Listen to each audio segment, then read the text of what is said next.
Far beneath layers of soil, in caves and river terraces, archaeologists find a recurring mark. It is not a tool of stone, not a fragment of bone. It is a stain, deep, iron red. The color seeps into the soil surrounding ancient bones, forming halos of pigment that have lasted for tens of thousands of years. This is red ochre, a powdered mineral made from iron oxide.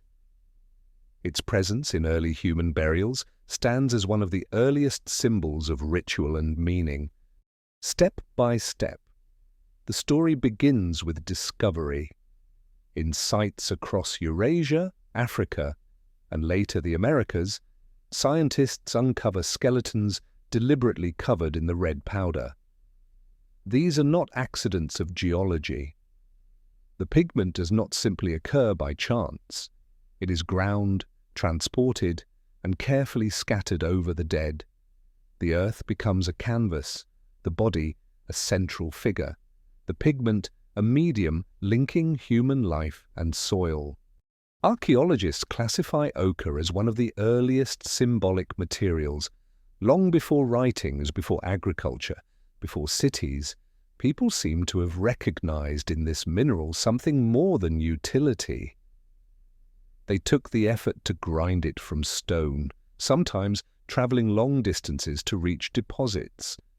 They carried it back in lumps or powders. They kept it in small containers of bone or shell. In some cases, they mixed it with animal fat or water, creating a paint. The color is striking, freshly ground. Ochre glows with hues from orange to deep crimson. Under firelight it gleams, resembling fresh blood. Under daylight it is earthy, warm, persistent. It does not fade quickly. Unlike many natural colors, ochre binds to surfaces, clings to skin, soaks into hide.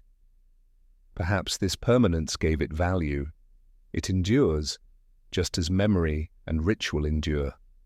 The first appearance of red ochre in burials reaches back more than 100,000 years. Though evidence is fragmentary, in southern Africa, caves like Kafse and Skul in Israel, dating to about 100,000 years ago, show early instances of human burials where pigment traces are found. These are among the earliest known intentional burials by Homo sapiens. At Kafse, a child's bones rest with lumps of ochre nearby, suggesting the material was placed deliberately. Why did these early humans choose red? The question remains open. Scholars suggest that the color may have represented life, blood, fertility, or even the warmth of fire. Others argue it could have symbolized death itself, a mark of transformation. There is no single answer, no ancient inscription to explain. What endures is the pattern, again and again, across continents and millennia. People used red ochre to mark the passage of life into death. A lesser-known detail emerges from distant Siberia at the site of Malta. Here, burials dating back around 24,000 years reveal skeletons sprinkled heavily with ochre, accompanied by carved ivory figurines. Some of these figurines resemble birds, others humans. The red pigment covers not just bones but the ground around them. Archaeologists note that the amount of ochre required was large, suggesting deliberate collection and preparation far beyond casual use. The act of scattering pigment seems to have been a central part of the burial itself. The mystery deepens when considering the effort required. To obtain ochre, one must find a source, often veins of iron-rich stone. These could lie far from settlements. The stone must be extracted, ground into powder, sometimes heated to intensify the color. All of this takes time, labor, and cooperation. For small bands of hunter-gatherers, every resource mattered. Food, shelter, tools were urgent priorities, yet they still devoted energy to pigment for the dead. This suggests that symbolism and ritual were not luxuries, but central to their way of life. At the planetary scale, Tinki, these practices unfold during the long rhythms of the Ice Age. Glaciers advance and retreat. Vast tracts of land lie under ice, while deserts shift with changing winds. In these shifting landscapes, human groups migrate, scatter, and reunite. Still, across this unstable world, the red pigment appears, whether in warm caves of the Levant, the cold steppes of Russia, or the river valleys of Africa. The ochre burial recurs. It becomes a thread binding distant peoples in a shared gesture of meaning. Archaeologists also find ochre in context outside of burials. At Blombos Cave in South Africa, pieces of ochre engraved with crosshatch designs, dating to about 75,000 years ago, demonstrate early abstract expression. The same material used for art is found with burials.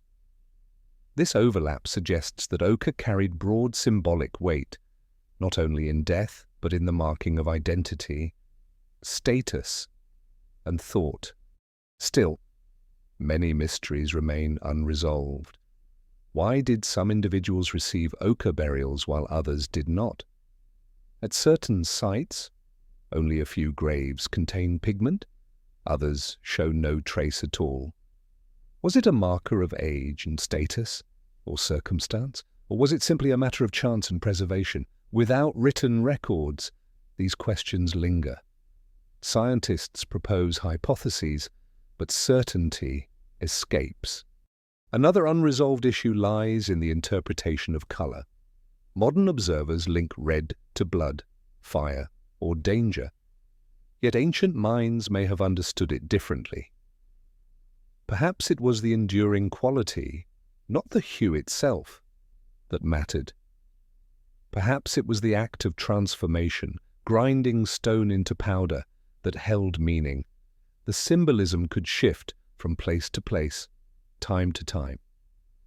What remains consistent is the deliberate choice to use it with the dead, step by step. As archaeologists uncover more sites, the pattern becomes undeniable. Red ochre burials are not isolated curiosities. They form a wide and persistent tradition stretching across the Pleistocene world. They reveal that humans, even in harsh environment, paused to honor and mark death. They reveal that meaning was as necessary as sustenance. The scale of time is immense. From the early burials at Kafse to later Ice Age sites in Siberia, more than 70,000 years pass. Civilizations rise and fall many times within such a span, yet the red powder endures, scattered across bones in silent caves. It tells us that symbolic thought, the capacity to see beyond the immediate, was present in our species from the beginning. When archaeologists kneel over a burial, brushing soil from ancient bones, they see the faint red halo still clinging to the earth. It is a whisper from deep time. It suggests a connection between body and earth, between life and death. It is an echo of intention, of meaning, of human imagination. And so, the first traces in red earth mark not only the end of lives, but the beginning of symbolic tradition. They remind us that even in the earliest chapters of our story, people sought to place meaning into the silence of death and into the permanence of stone and soil. Far back in time, before the invention of farming, before the carving of permanent dwellings, the earth itself became the first resting place. In caves of limestone, in hollows along rivers, in shallow pits dug by hand, bodies were placed carefully and deliberately. Among the earliest known examples are the burials at Kafse and Skul in the Levant, dating to roughly 100,000 years ago. Here, in the hills of present-day Israel, archaeologists uncovered graves of early Homo sapiens stained with traces of red ochre. These are not the oldest skeletons known, but they belong among the first that show signs of true ritual burial. At Kafse Cave, a child lies within the soil, small bones surrounded by fragments of ochre. Next to the child rest the antlers of a deer, placed with intention. This pairing of pigment and offering is one of the earliest clues that death was not seen as simple disposal. Instead, it was an event calling for gesture, for meaning, for symbolic action. At nearby School Cave, adults and children alike were buried in shallow graves. In one case, a lower jaw rests upon the chest of another skeleton, an arrangement unlikely to be accidental. The bones themselves are fragile, but the setting provides strong context. These caves were shelters for living groups, places of gathering, fire, and refuge. To bury the dead within them suggests an intimate connection between daily life and remembrance. The ochre stains mark a deliberate choice, not an accident of mineral leaching. To grind ochre required effort, for the pigment does not simply appear in soft form. It comes from iron-rich stone that must be gathered, broken, and powdered. The presence of this powder upon the dead shows that even at this early stage, people acted with intention beyond survival. From the Levant, attention shifts north and east. In Siberia, near Lake Baikal, burials dating back nearly 30,000 years carry the same signature. At the site of Malta, ochre was scattered thickly over the bones of children. They were also accompanied by hundreds of ivory beads, painstakingly carved from mammoth tusk. Each bead required hours of labor, drilled and polished by hand, strung together. They may once have formed garments or ornaments. The effort devoted to such offerings reveals that even young children, who may not yet have contributed to the survival of their group, were honored in death. The famous site of Sungir, near present-day Vladimir in Russia, adds further weight. 2 children were buried head to head, each covered in red ochre and adorned with thousands of ivory beads. One of them wore a belt made of more than 300 small carvings. An adult man nearby received similar treatment, his body surrounded with ivory spears and bracelets. The sheer quantity of objects is astonishing, tens of thousands of hours of labor represented in grave goods. Scholars debate the meaning. Was it a mark of status, a sign of lineage, or a gift meant to accompany the dead into another realm? The ochre, scattered across bodies and objects alike, tied the burial together in vivid red. Across Europe, other sites echo this practice. In Dolní Věstonice in the Czech Republic, a triple burial dating back about 27,000 years contained 3 young individuals. Their skeletons lay close together, covered with ochre. One of them shows evidence of deformity, and scholars have long debated whether this individual held special status. The pigment may have emphasized difference, or it may have marked shared identity. Here again, the symbolism remains mysterious. One lesser-known detail lies in the discovery of ochre burials in Portugal's Lagar Velho site. A child's skeleton, dating to around 24,000 years ago, was found with traces of red pigment. What makes this case significant is its anatomy. The skeleton shows traits of both modern humans and Neanderthals. This hybrid child suggests contact and interbreeding between the 2 species. The ochre burial here not only records symbolic behavior, but also hints at complex interactions across human groups. The pattern extends beyond Eurasia. In North Africa, burials from Tafaralt Cave in Morocco, around 15,000 years old, contain heavy layers of ochre. Here, Entire groups were interred in collective graves, pigment binding individuals together in color and ritual. These burials also contained beads made from marine shells, carried inland from the Mediterranean coast more than 40 kilometers away.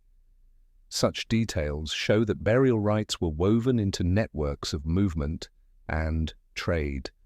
Objects traveled, pigments traveled, meaning traveled with them. At a planetary scale, these burials occur during the deep rhythms of the late Pleistocene. Glaciers cover much of northern Europe. Sea levels are lower, coastlines stretched far outward. Human groups move constantly, following game, shifting with seasons. Amid this instability, they choose to invest time and labor in burial rites. The persistence of these acts across thousands of kilometers indicates that symbolism was not confined to one culture. It was a shared human capacity, rising again and again wherever people lived.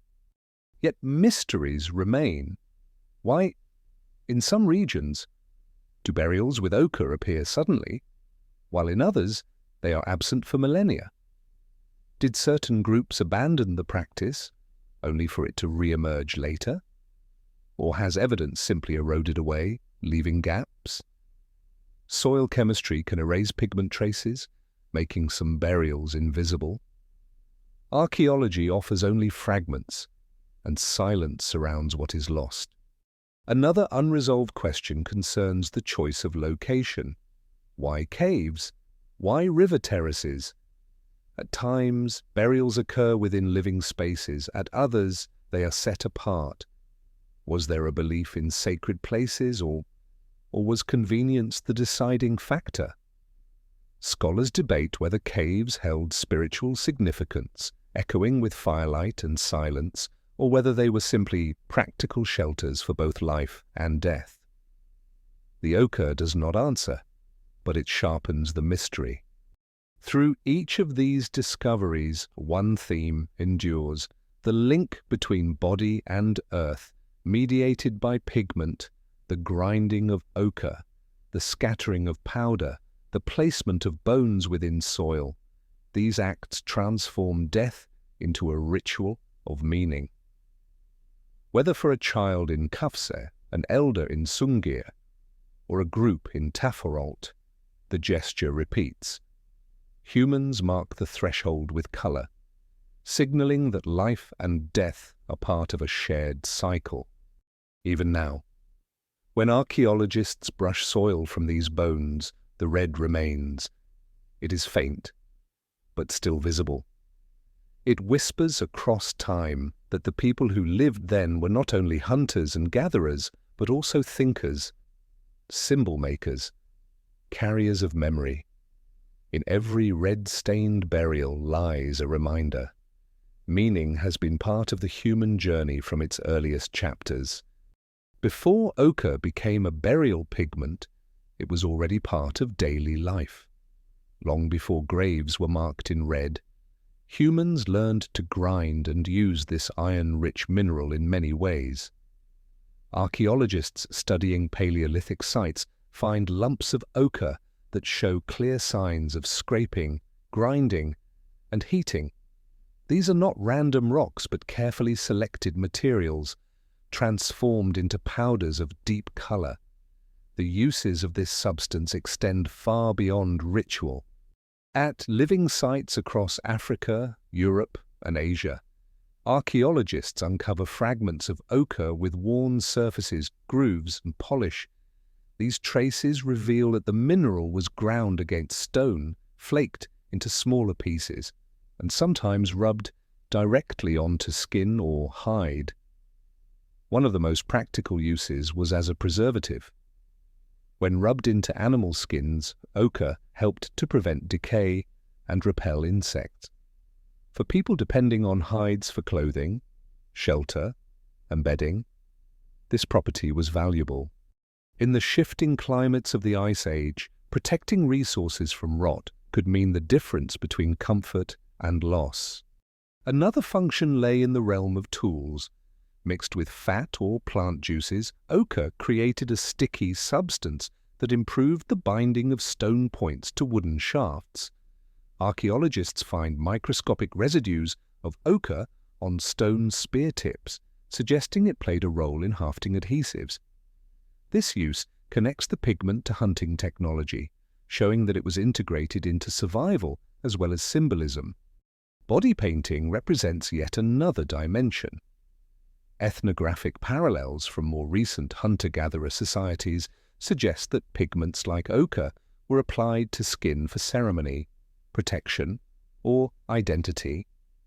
Red pigment on the body could serve as camouflage in hunting or as a signal during gatherings.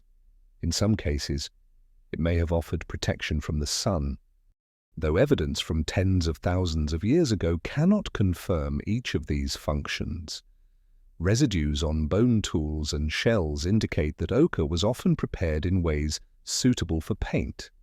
A lesser-known detail emerges from sites along the southern coast of Africa. At Pinnacle Point, deposits dated to around 160,000 years ago contain evidence of ochre processing. Here, lumps of the mineral show grinding mark, and nearby stone tools bear pigment traces. Some of the ochre was heated to high temperatures, a process that changes its color and makes it easier to grind. This suggests a level of experimentation and control over materials. The people of this time were not only using what nature provided, but modifying it to create substances suited to specific purposes. Blombo's cave, also in South Africa, offers another layer of insight. Around 100,000 years ago, people there created what archaeologists call an ochre toolkit: shells, grindstones, and pieces of ochre with wear patterns suggest that pigment was produced in a systematic way.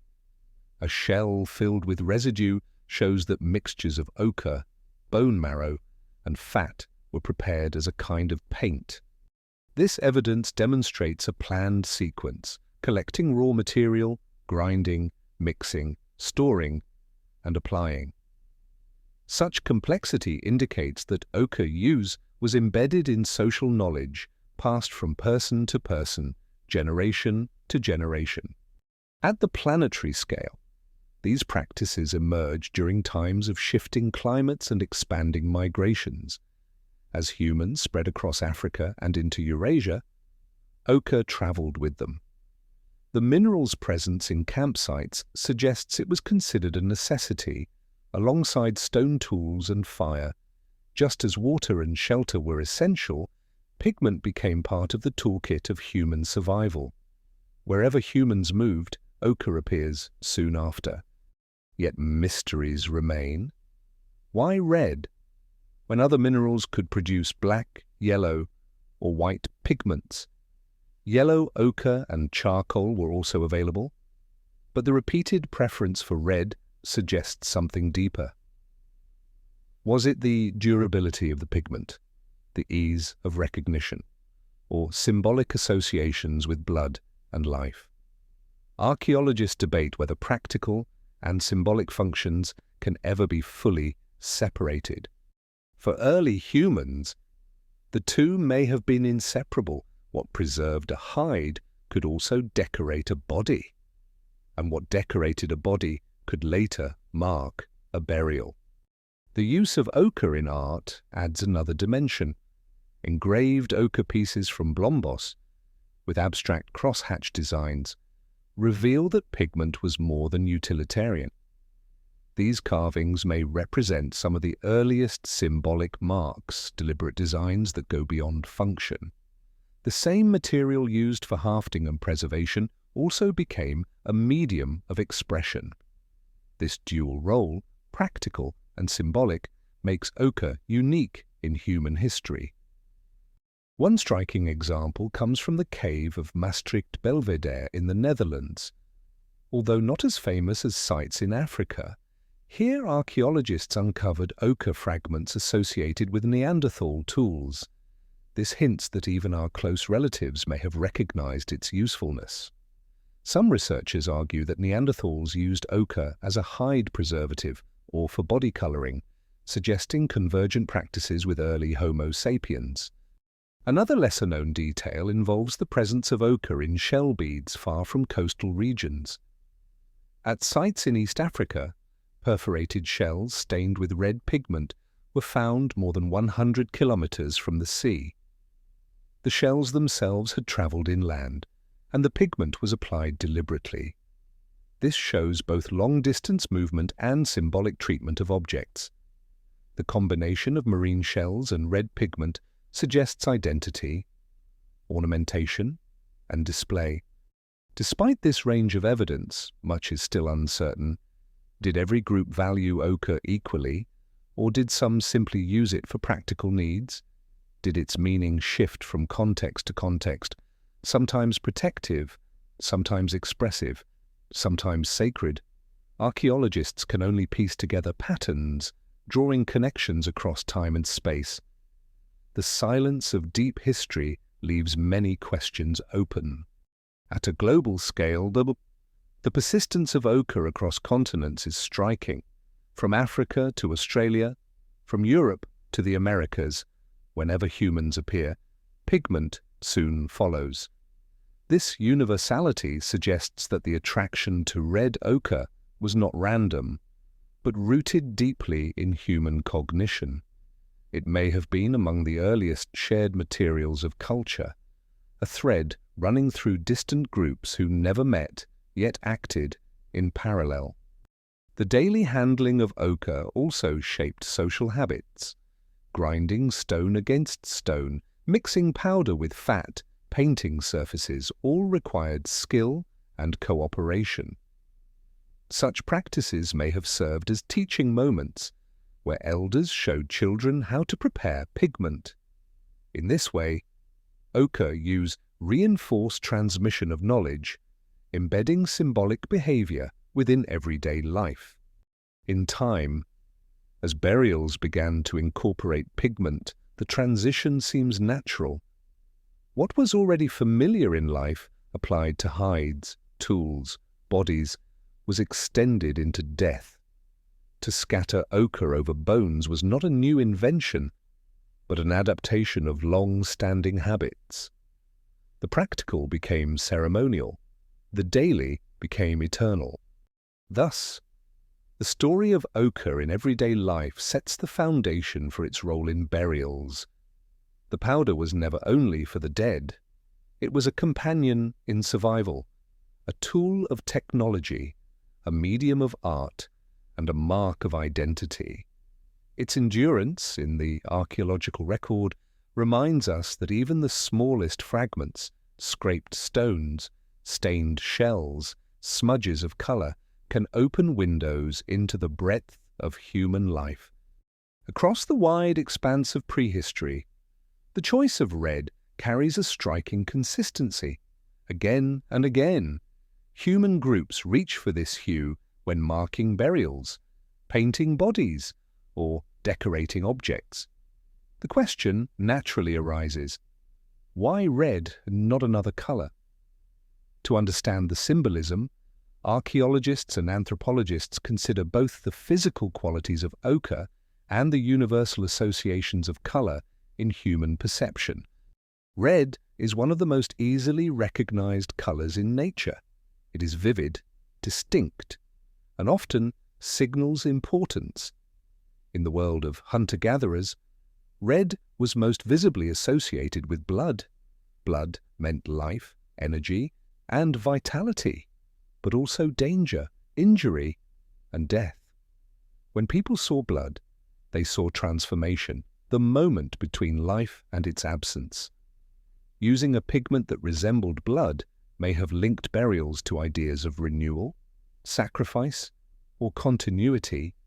The soil stained red could have been read as a symbolic extension of the body itself, ensuring that even in death, life's essence remained visible. The symbolic reach of red extended beyond blood. Fire glowed with red and orange embers, representing warmth, survival, and light in darkness. The setting sun bathed the horizon in crimson, marking the daily cycle of ending and beginning. These natural associations would have surrounded early humans at every stage of their existence. Choosing red ochre for burials might have connected death to cosmic rhythms, tying the body to fire, sun, and the cycle of day and night. A lesser-known detail emerges from ethnographic studies of more recent cultures that still use red pigment in ritual. Among some indigenous Australian groups, ochre is applied in ceremonies representing both fertility and the ancestral realm. In parts of Africa, ochre is used by pastoral communities to mark transitions such as puberty, marriage, or death. These parallels do not prove that Ice Age humans thought the same way, but they suggest that the color red often carried meanings of transformation across different societies. Archaeologists also note that ochre has preservative qualities. When scattered on bones, it slows decay and stabilizes organic remains. This property might have been observed by early groups, giving red ochre a dual role, symbolic and practical. Covering the dead in pigment may have visibly preserved them, reinforcing the impression that the color itself held power over death. At the planetary scale, red pigments are widespread in natural landscapes. Iron oxide deposits appear in deserts, mountains, and riverbeds. This abundance made red ochre one of the most accessible colors across continents. Unlike rare minerals, it could be gathered in many regions, ensuring that even distant populations could develop similar practices. The universality of ochre availability may explain why red became a global thread in symbolism. Yet mysteries remain. Was the choice of red a conscious link to blood and fire, or simply a preference for a striking, lasting color? Could it have been chosen for entirely different reasons, now lost to us? Archaeologists caution that interpretation must remain careful. What seems obvious to modern eyes might not match ancient perspectives. Still, the repeated pattern across thousands of years suggests that red carried weight far beyond aesthetics. At sites such as Sungir in Russia, the sheer amount of ochre used underscores this importance. Covering bodies in thick layers required transporting heavy quantities of mineral. This was not done lightly. The effort involved signals collective intention. People may have believed that covering the dead in red ensured safe passage, renewal, or recognition within a larger cosmic order. Other scholars propose that red represented fertility and rebirth. Just as menstrual blood marked cycles of life, the pigment could have been associated with renewal. In this view, burials stained red symbolize the possibility of life continuing beyond death, or the return of the deceased into the generational flow of the community. Such interpretations remain debated, but they underline how strongly the color connects to cycles of vitality. A lesser-known archaeological detail comes from the site of Arena Candide in Italy.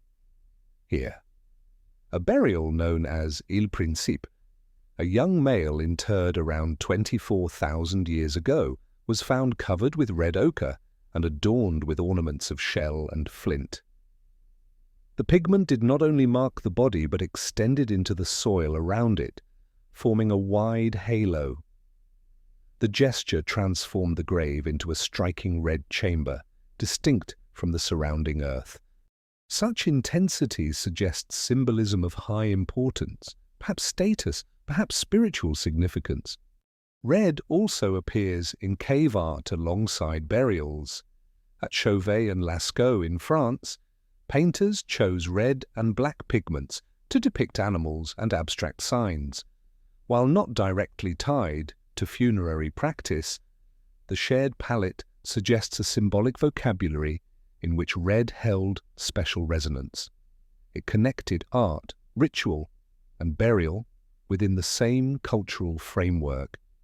Despite all this evidence, unresolved questions linger.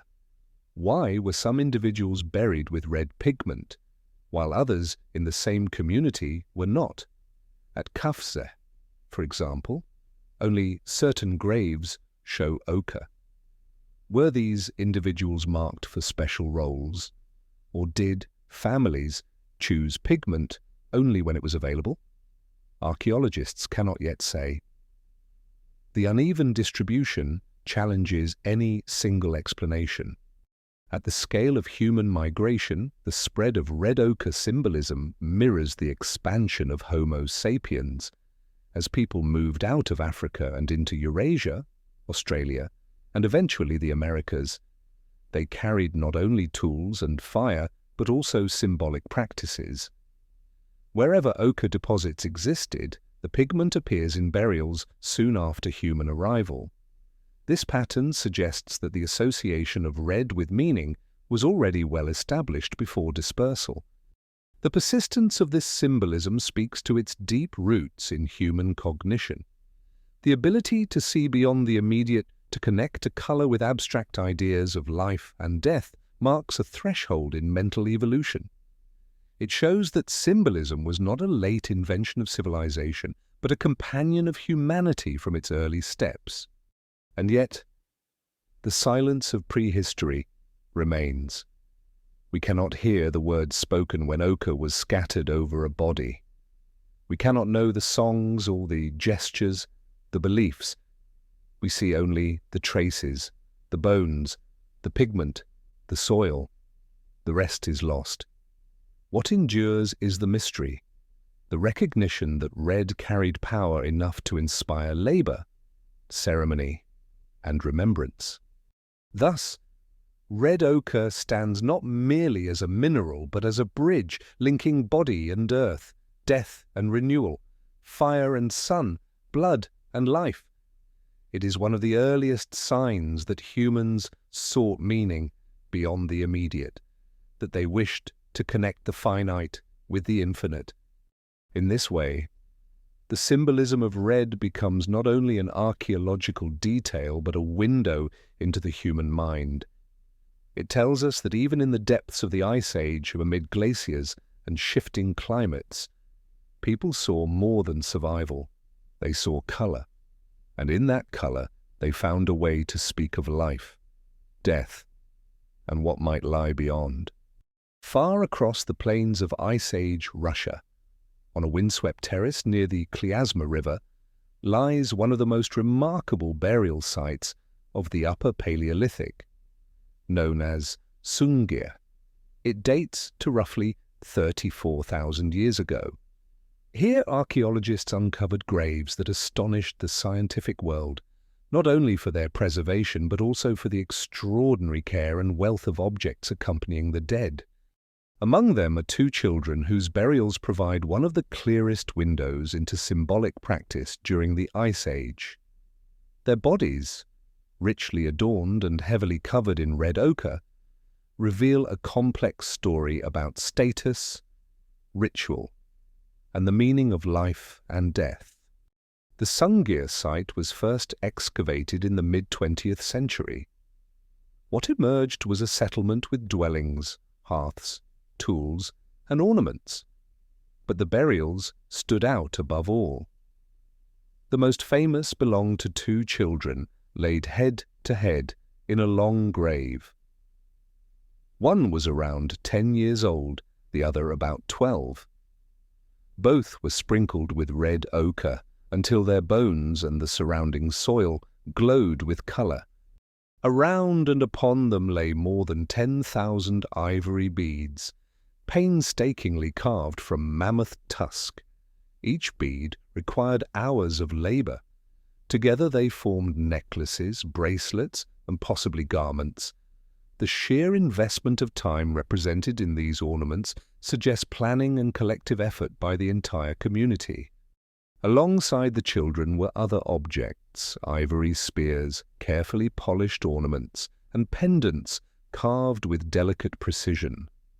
The grave itself was deep, intentionally shaped, and placed within the settlement. It was not a hurried burial on the margins of life, but a central, deliberate act. The children, though young, were treated with remarkable honor. Their resting place stands among the richest burials of the Upper Paleolithic anywhere in the world. Nearby, an adult man received a similar treatment. His body, too, was covered in red ochre and adorned with thousands of ivory beads. He wore bracelets carved with complex designs and was accompanied by long ivory spears. The symmetry between his grave and those of the children suggests a shared symbolic system. These burials tell us that meaning was not distributed evenly or casually, but assigned with great care to selected individuals. A lesser-known detail at Sungir is the discovery of a child's femur, hollowed out and filled with red ochre, placed in the grave of the adult man. This striking gesture has puzzled archaeologists for decades. Was it symbolic adoption, a transfer of vitality, or a ritual link between individuals? The precise significance remains unknown, but the placement underscores how ochre was central to the expression of relationships and memory. At the planetary scale, the Sungir burials unfolded during a time of expanding glaciers and cold steppes. Mammoth herds roamed the landscape, and human groups lived in small bands, moving with resources. Survival demanded constant attention. Yet within this harsh environment, people invested immense effort into creating thousands of ornaments and scattering heavy quantities of pigment. This contrast reminds us that symbolism was not separate from survival, but woven into it.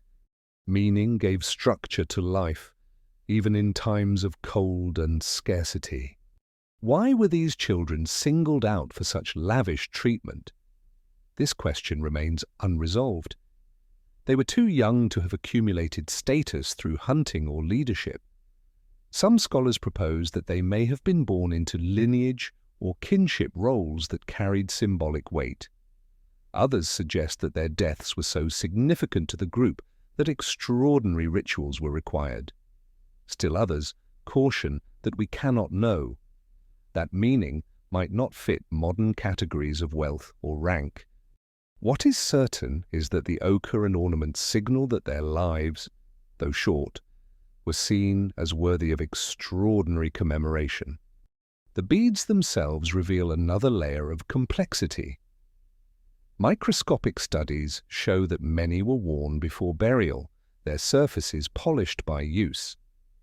This indicates that the ornaments may have circulated among the living before being gathered and placed with the dead. The act of burial therefore represented both the sacrifice of valuable possessions and the redirection of meaning. By covering the children in beads and pigment, the community gave up tangible wealth in order to create a symbolic legacy. Another remarkable aspect of Sungir is the uniformity of technique. The beads were drilled with consistency, polished with care, and arranged with symmetry. This points to specialized knowledge within the group. Crafting thousands of beads required skill, patience, and coordination. Such investment of time implies that symbolic acts were not occasional diversions, but central features of community life. In comparing Sungir with other sites, archaeologists note both parallels and contrasts. At Dolní Věstonice in the Czech Republic, burials with ochre also contained ornaments and figurines. At Malta in Siberia, children were similarly buried with ivory carvings. Yet the sheer scale of Sungir's ornamentation sets it apart. The concentration of red pigment and ivory objects makes it one of the most elaborate symbolic displays of the Upper Paleolithic. The mystery of meaning remains. Did the red ochre symbolize blood and life, linking the dead to renewal? Did the ivory beads represent status, kinship, or connection to the mammoth herds that sustained life on the steppes? Was the entire burial a performance of identity, meant to bind the community together in grief and remembrance? None of these questions have final answers. Archaeologists can only trace patterns and possibilities. Still, what emerges is a clear picture of intention. The use of ochre here was not minimal, it was abundant, saturating the bones and soil. The color transformed the grave into a space of striking visibility, even in darkness. For those who buried the children, the red powder may have served as a medium between worlds, marking the boundary between life and death. At a planetary level, the Sungir burials remind us that symbolic behavior was not isolated to one region. Similar gestures appear across Eurasia, Africa, and later the Americas. Yet the details differ, shaped by local materials and traditions. Sungir represents a particularly vivid chapter in this larger human story. It shows how people adapted universal practices, color, ornament, ritual, to the specific landscapes of Ice Age Russia. Even today, standing within the reconstructed graves at museums, the sight is arresting. Two small skeletons, bead by bead adorned, lying amid a sea of red earth. The silence around them carries questions we cannot answer. What words were spoken? What songs sung? What tears shed? All are lost. But the red ochre remains, a testimony that meaning was sought, expressed, and preserved. In the end, the children of Sungir remind us that symbolic life begins not only with adults, leaders, or hunters, but with the youngest among us. Their graves show that humans valued identity and memory across all ages, that community extended beyond the practical into the realm of the symbolic. The red ochre that covers them ties their story to the broader human journey, a journey where meaning is as vital as survival. Long before the striking graves of Sungir or the collective burials of Taforalt, ochre already held a place in human life far from the frozen steppes. Along the southern coast of Africa, caves preserved some of the oldest evidence of symbolic thought. Among them, Blombos Cave stands as one of the most significant.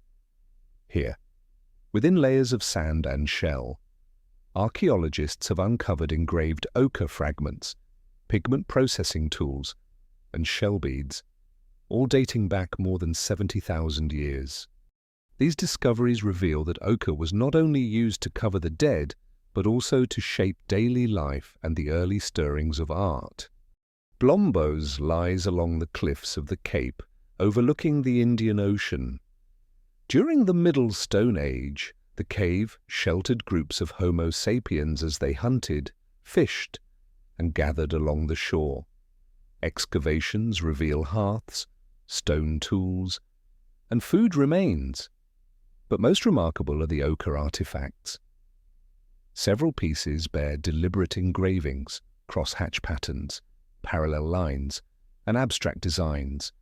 These are not random scratches, but intentional markings made with precision and repetition.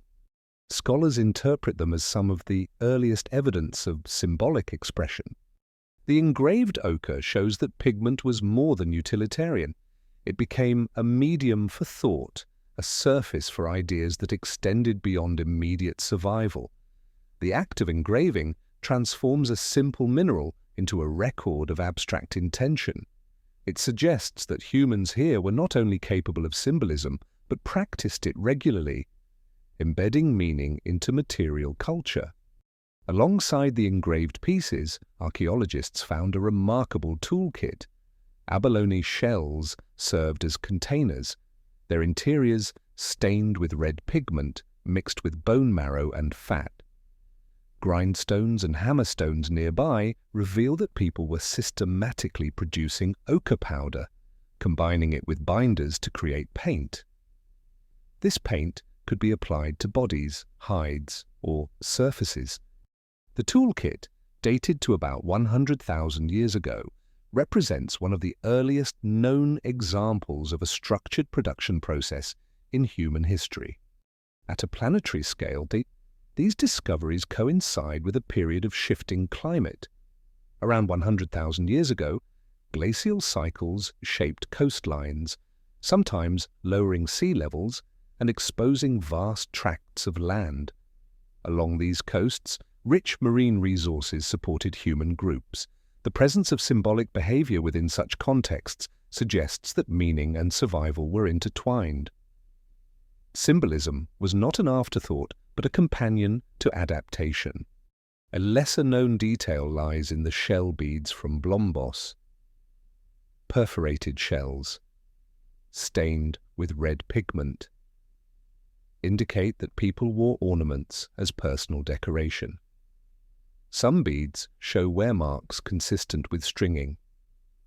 The red color may have enhanced their visibility, making them markers of identity or group belonging. These small objects, carried on the body, extended symbolism into daily movement. They linked individuals with community, and community with shared memory. The connection between engraved ochre and burials lies in continuity. The same pigment used to paint beads or skin could later mark the dead.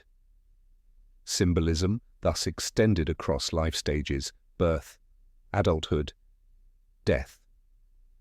By the time red ochre appears in burials tens of thousands of years later, it is already part of a long-established vocabulary. The graves do not invent meaning but draw upon a reservoir of symbolic practice rooted deep in time. Yet mysteries persist. What exactly did the crosshatch engravings represent? Some scholars propose that they were early notations, records of counting or memory. Others see them as purely abstract designs, exercises in symbolic communication without fixed meaning. Still others argue that they may have had ritual significance, perhaps connected to myths or shared stories. Without direct evidence, interpretation remains open. The engraved ochre stands as a silent witness, its lines resistant to definitive explanation. Another unresolved question concerns the continuity of tradition. Did the symbolic practices of Blombos lead directly to later uses of ochre in Eurasia, or were they independent developments? The archaeological record is fragmentary. Long gaps separate early engravings from later burials. It is possible that symbolism arose multiple times in different places, each discovery of pigment meaning representing a fresh flowering of human imagination. Alternatively, it may have spread with migrating group, carried along with tools and language. The answer remains unknown. At Blombos, the abundance of ochre fragments suggests that pigment use was frequent and widespread. People did not merely reserve it for special events, but integrated it into daily life. Grinding, mixing, and applying pigment may have been routine, like tending fire or preparing food. This integration indicates that symbolism was woven into ordinary activities, not limited to extraordinary moments. Comparisons with other African sites strengthen this view. At Pinnacle Point, deposits from 160,000 years ago show evidence of ochre heating. By subjecting the mineral to high temperatures, people altered its properties, producing brighter colors and easier powders. This experimentation reflects an understanding of materials and a willingness to innovate. The control of color was not accidental, but deliberate, expanding the range of symbolic possibilities. A lesser-known discovery comes from the site of Kaptharin in Kenya, where fragments of ochre with grind marks date to nearly 285,000 years ago. Though less elaborate than Blombos, they suggest that pigment use stretches far back into the Middle Pleistocene. If correct, this would mean that ochre symbolism predates even the emergence of fully modern Homo sapiens. Such evidence blurs boundaries, suggesting that symbolic capacity may have deeper roots than previously thought. At the planetary level, The Blombos discoveries remind us that symbolism is not confined to one branch of humanity or one region of the world. It appears in multiple places, often independently.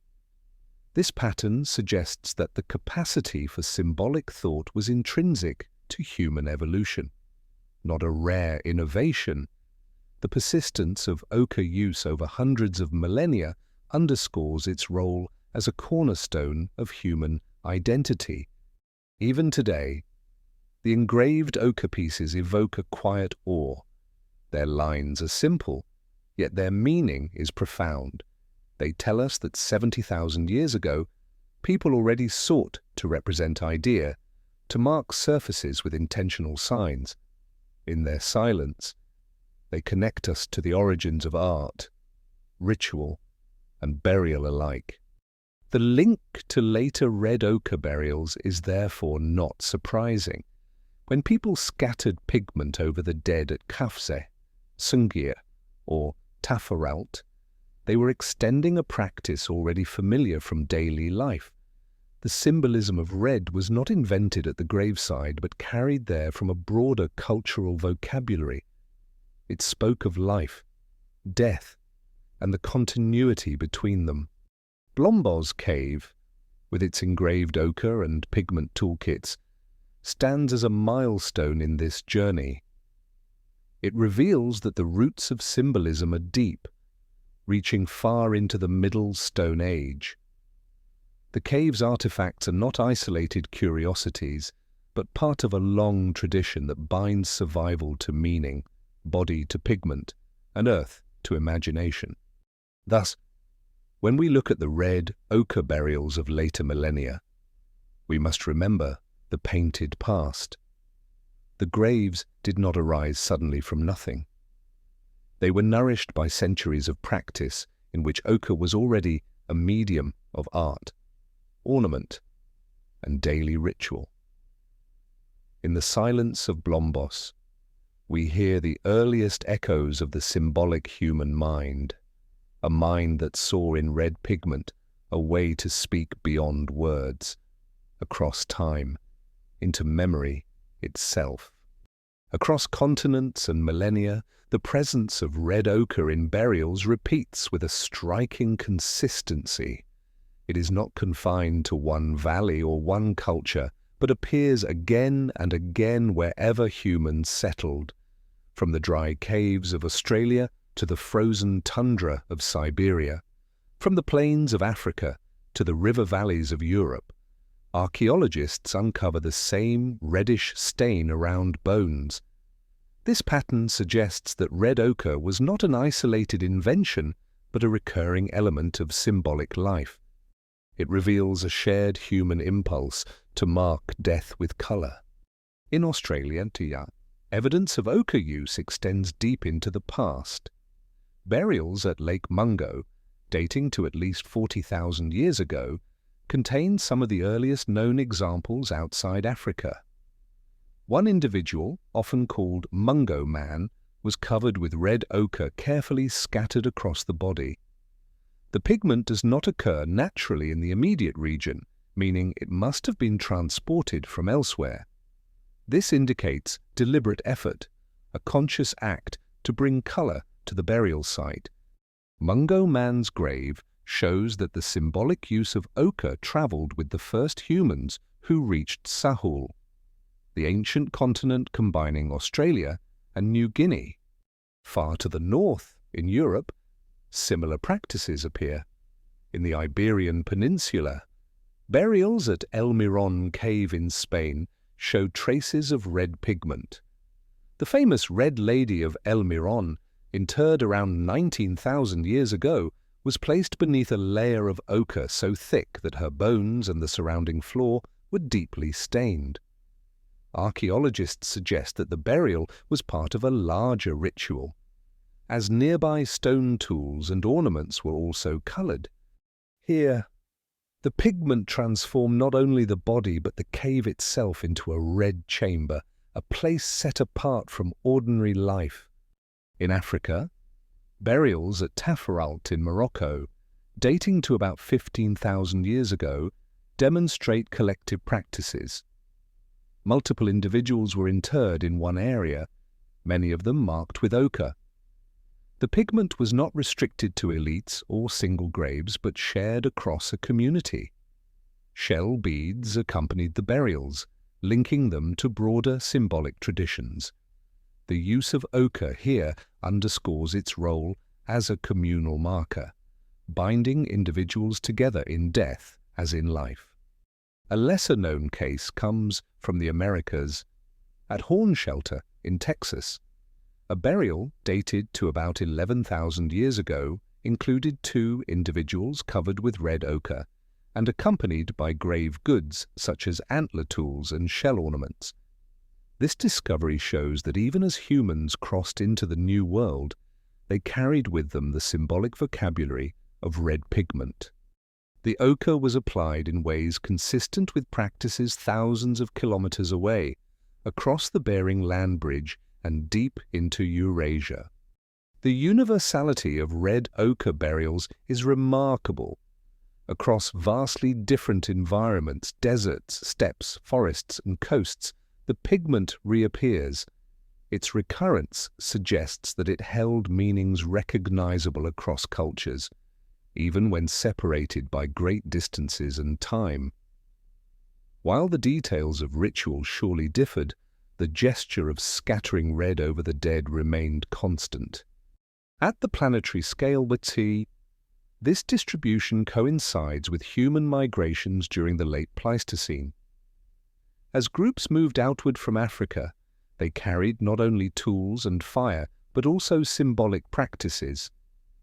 The repeated appearance of ochre burials across continents suggests that this tradition was part of the cultural toolkit of early Homo sapiens. It traveled along with stone blades, ornaments, and language, woven into the fabric of human identity. Yet mysteries remain.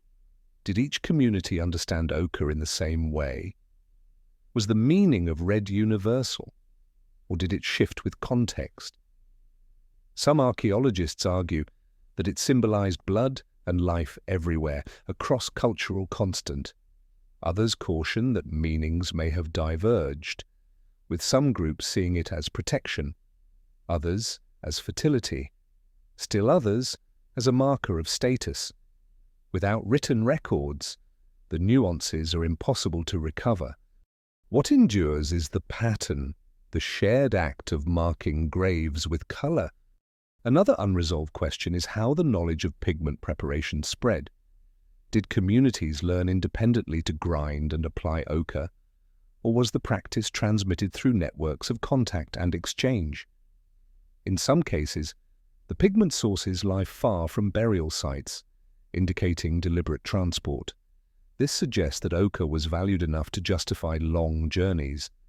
The act of carrying pigment across landscapes may itself have been symbolic, binding communities to distant places.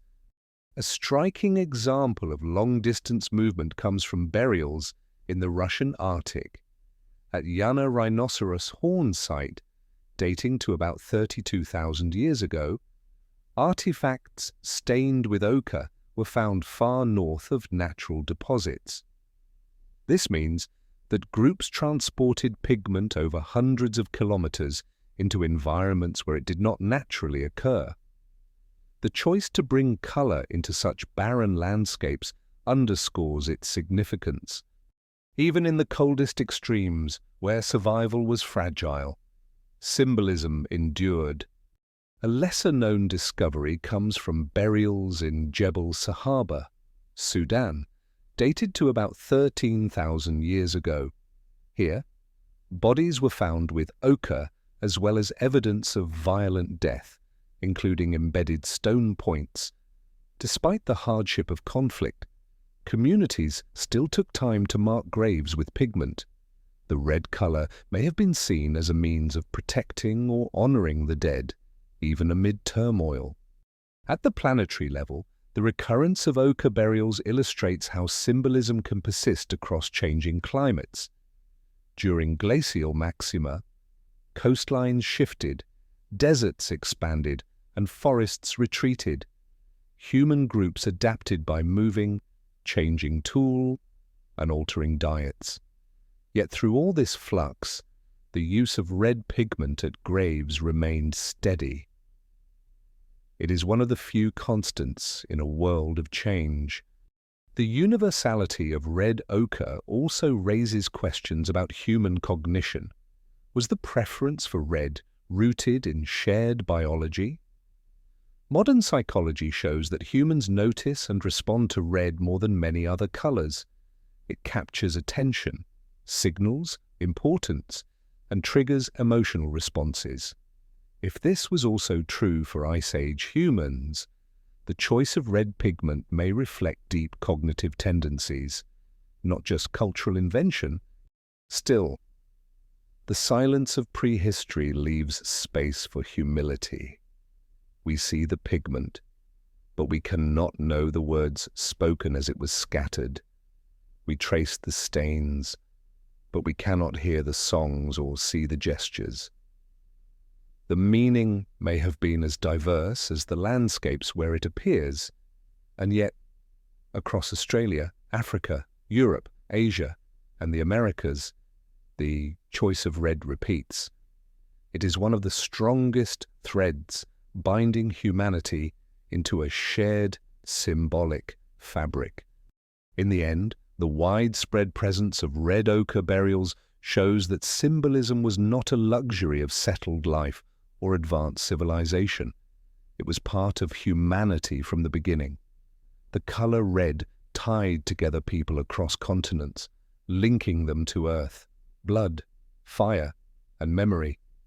It reveals that wherever humans walked, they carried not only tools for survival, but also symbols for meaning.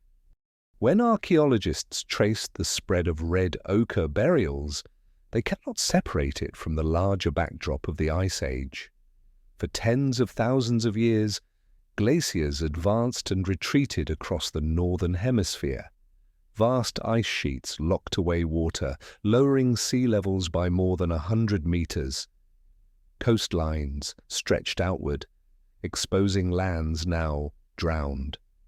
Winds shifted, deserts expanded, and forests migrated with the climate. Within these immense planetary rhythms, human groups moved constantly, adapting to new conditions. The use of red ochre in burials unfolded against this shifting stage, shaped by the pressures and opportunities of Ice Age climates. During glacial maxima, life in northern latitudes was harsh.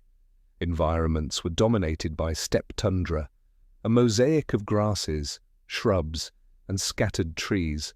Herds of mammoth, bison, and reindeer roamed these open lands, sustaining human hunters. Camps were temporary, following the animals. Yet even in these mobile lives, people carried with them the habit of grinding ochre and scattering it over the dead. The persistence of this practice suggests that symbolism was not abandoned when survival grew difficult. Instead, ritual and meaning were interwoven with the struggle to endure cold and scarcity. In warmer interglacial periods, environments transformed, forests spread northward, lakes filled, and rivers swelled. Human groups found richer resources, from fish to nuts to game. In these times, burials with red ochre sometimes grew more elaborate. The abundance of materials allowed for the carving of beads, the transport of pigment from distant sources, and the creation of grave goods. Climatic shifts, therefore, did not erase symbolism but influenced its expression, sometimes modest, sometimes lavish, always present. A lesser-known detail emerges from the site of Dolní Věstonice in the Czech Republic. Around 27,000 years ago, during a cold period, 3 individuals were buried together with ochre. The soil around them was red, and their bodies were placed in a deliberate arrangement. One skeleton shows signs of deformity, leading some researchers to suggest that this individual held symbolic or ritual status. The burial took place in a landscape of cold winds and mammoth hunting camps, yet the community invested effort into marking it with pigment, even in the midst of hardship, meaning persisted. At a planetary scale, the availability of ochre was shaped by climate. As glaciers eroded mountains, they exposed veins of iron-rich stone. Rivers carried fragments into valleys. In some regions, like southern Africa or Australia, ochre was abundant on the surface. In others, it had to be sought out, mined, or transported. Climate dictated where pigment could be found, and human groups adjusted accordingly. The presence of ochre in burials far from natural sources demonstrates that people valued it enough to carry across long distances, sometimes hundreds of kilometers. One striking example comes from central Siberia. At the site of Malta, burials contained heavy amounts of ochre despite the absence of nearby deposits. The pigment must have been transported, perhaps traded between groups or carried during seasonal migrations. The effort reveals not only the symbolic value of ochre, but also the social networks that enabled its movement. Climate shaped migration routes, and along those routes, pigment traveled with people, linking distant landscapes through shared rituals. Another unresolved question lies in the intensity of pigment use. At some sites, only light traces appear on bones, as if a small amount were sprinkled. At others, such as Sungir, burials were saturated with thick layers. Was this variation due to climate and resource availability, or to cultural choice? Archaeologists debate whether communities used more pigment in times of abundance, or whether certain groups simply valued it differently. The contrast remains unexplained, a mystery within the larger pattern. At Jebel Sahaba in Sudan, climate plays another role.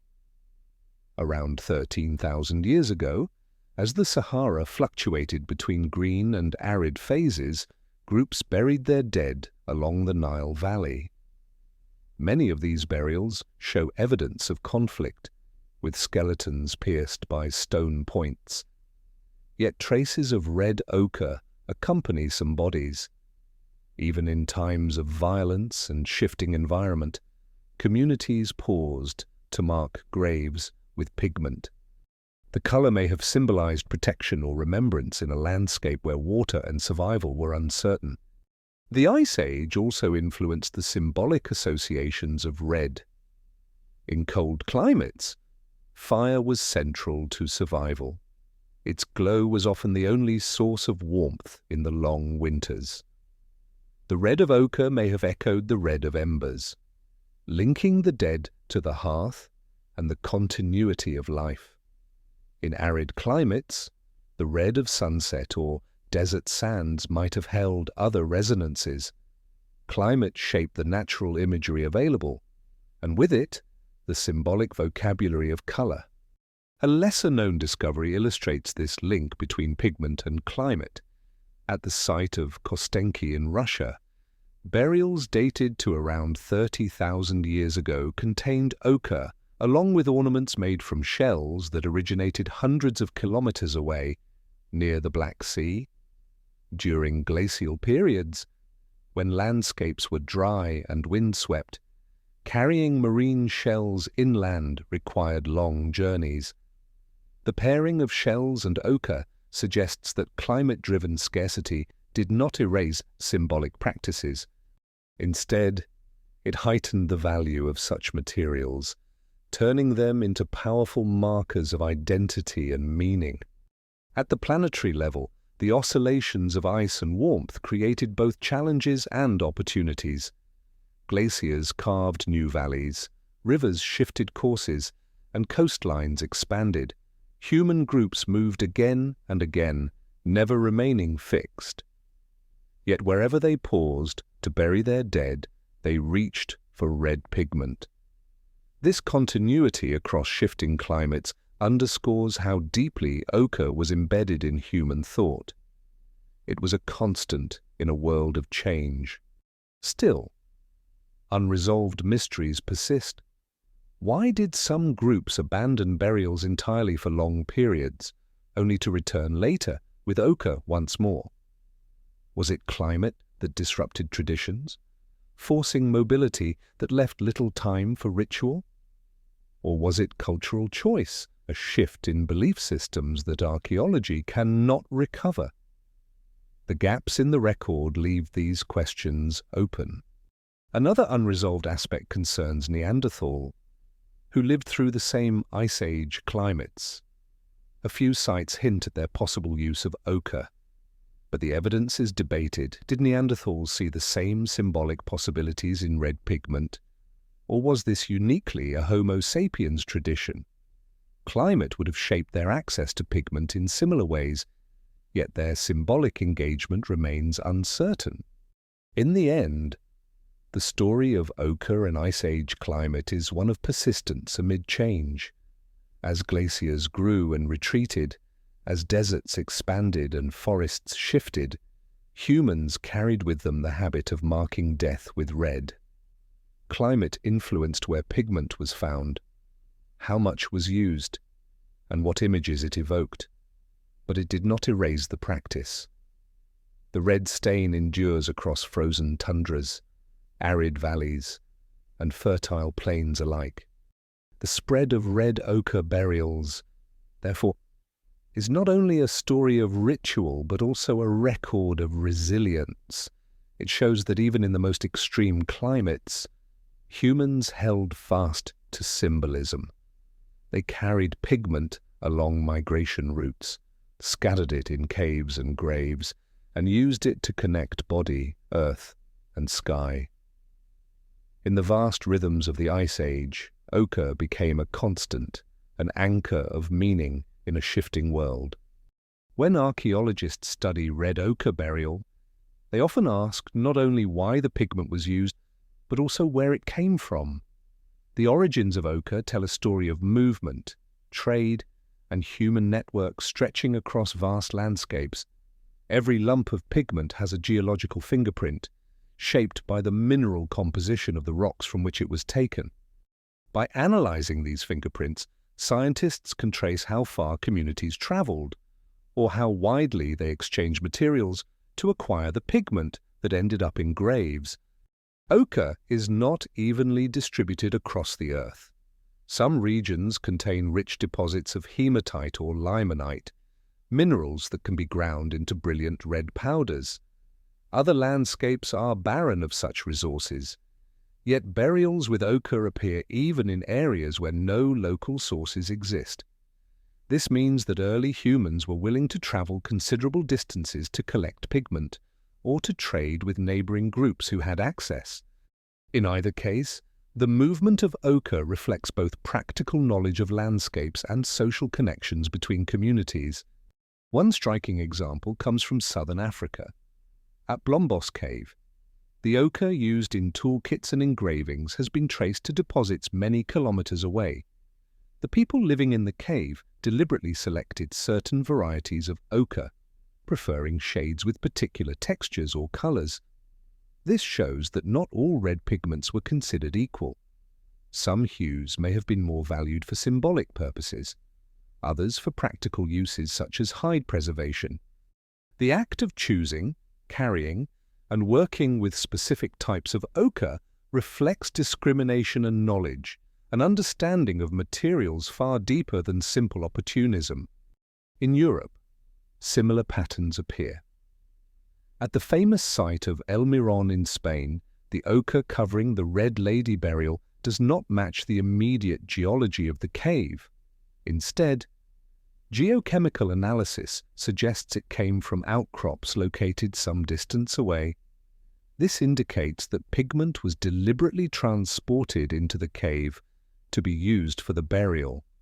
The choice to bring pigment into the grave environment demonstrates that ochre was not just gathered casually, but carried with intent, sometimes across difficult terrain.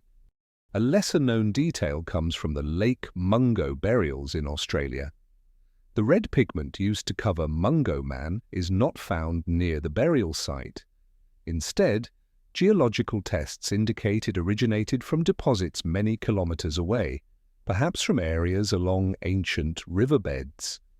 This means that early Australians, living in an arid environment, made the effort to transport pigment across long distances. The gesture shows that the act of burial was more than a local affair. It was a moment linked to broader landscapes and journeys. At the planetary scale, the transport of ochre mirrors the migrations of Homo sapiens themselves, as groups spread out of Africa into Eurasia, and later into Australia and the Americas. They carried not only tools and knowledge, but also symbolic materials. Ochre was among the earliest portable commodities. Unlike heavy stones or fragile foods, pigment could be carried in small amounts with great symbolic power. A handful of red powder could transform a grave, mark a body, or paint a tool.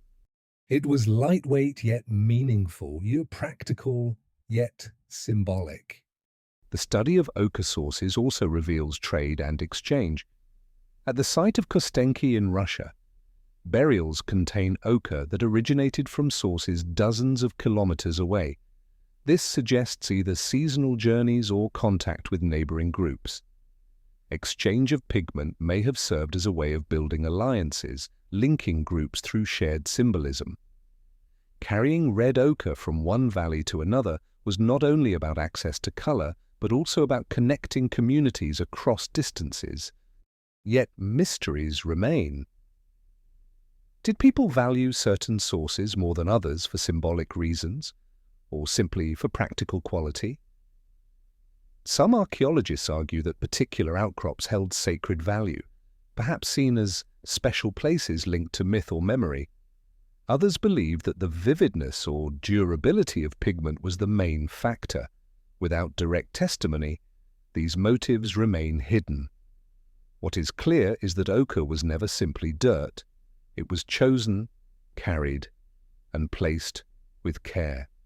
Another unresolved question is whether long-distance movement of ochre was intentional trade or incidental migration. Did groups travel specifically to collect pigment, or did they gather it while following herds and shifting camps? Archaeological evidence suggests both possibilities. At some sites, pigment appears in such large quantities that deliberate journeys seem likely. At others, small amounts may reflect opportunistic gathering. The pattern varies, leaving the larger question unanswered. A lesser-known example of pigment movement comes from the burials of Arene Candide in Italy. The ochre used to cover the so-called Il Principe burial was traced to sources more than 25 kilometers away. For Ice Age communities, such a distance was significant, requiring careful planning. The transport of pigment across rugged terrain demonstrates both determination and symbolic commitment.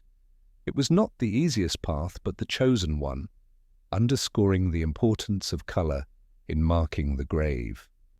At the planetary scale, where the effort to obtain pigment reflects a broader truth, humans were always tied to landscapes through networks of movement.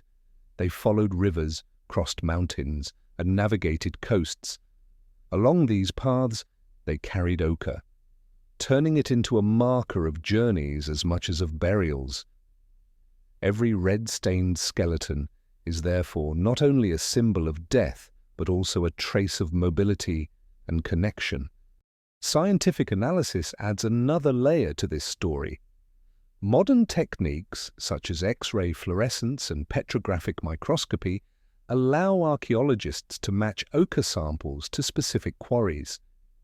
These studies show that even in prehistory, humans recognized and selected particular sources. Some quarries bear heavy signs of repeated use, suggesting they were visited for generations. Such sites may have been landmarks remembered and revisited across centuries. The act of quarrying pigment, grinding it into powder, and carrying it away was itself a ritual of continuity. The planetary rhythms of climate also influenced pigment movement. As glaciers advanced, some sources were covered or cut off. As deserts expanded, others became harder to reach. Human groups had to adjust their routes, sometimes abandoning old sources and discovering new ones. Yet the practice of transporting ochre persisted, showing resilience in the face of environmental change. Another unresolved mystery lies in the scale of pigment transport. At Sungir, the massive quantities of ochre used in burials suggest that entire communities gathered pigment together. Was this a collective event, perhaps involving ritual journeys to quarries? Or was it the labor of a few individuals? Archaeology cannot yet answer. The logistics of pigment transport remain one of the unanswered questions of Ice Age life. In the end, the study of ochre origins reveals that burials were never only local acts. They connected the dead to distant landscapes, linking communities to quarries, rivers, and mountains. A burial site with red pigment is also a map of movement, a sign of journeys taken to gather meaning from the earth. The red halos around bones therefore carry not just symbolic weight but also geographical stories. They remind us that human life, even in the deep past, was tied to wide networks of travel and exchange. The pigment that stains ancient graves is more than a color. It is a trace of distance, of choice, of connection, an enduring mark of how humans bound their lives and deaths to the landscapes around them. When archaeologists discuss red ochre burials, they usually think of Homo sapiens, yet the story does not belong to our species alone.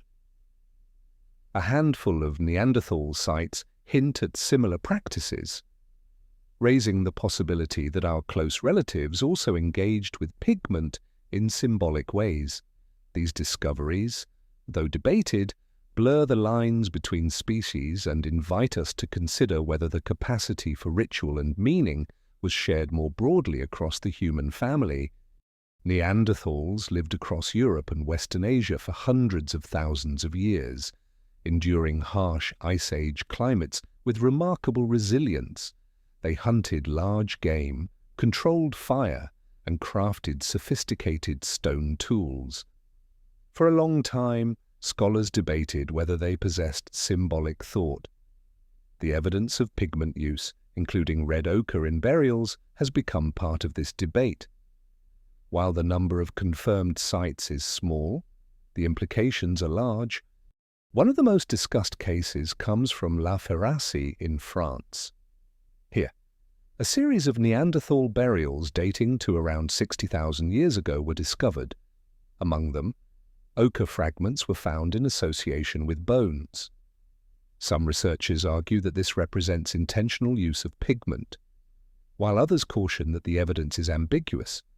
Soil processes can sometimes move pigment, leaving false impressions.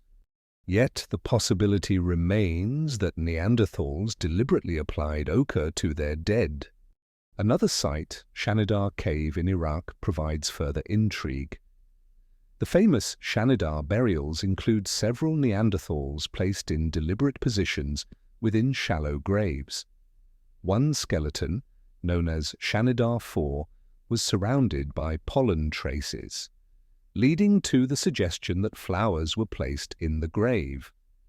Although later studies questioned this interpretation, the idea of ritual persists. Red ochre was not clearly present at Shanidar, but the possibility of symbolic burial resonates with the broader question of Neanderthal capacity. A lesser-known detail comes from the site of Cueva de los Aviones in Spain.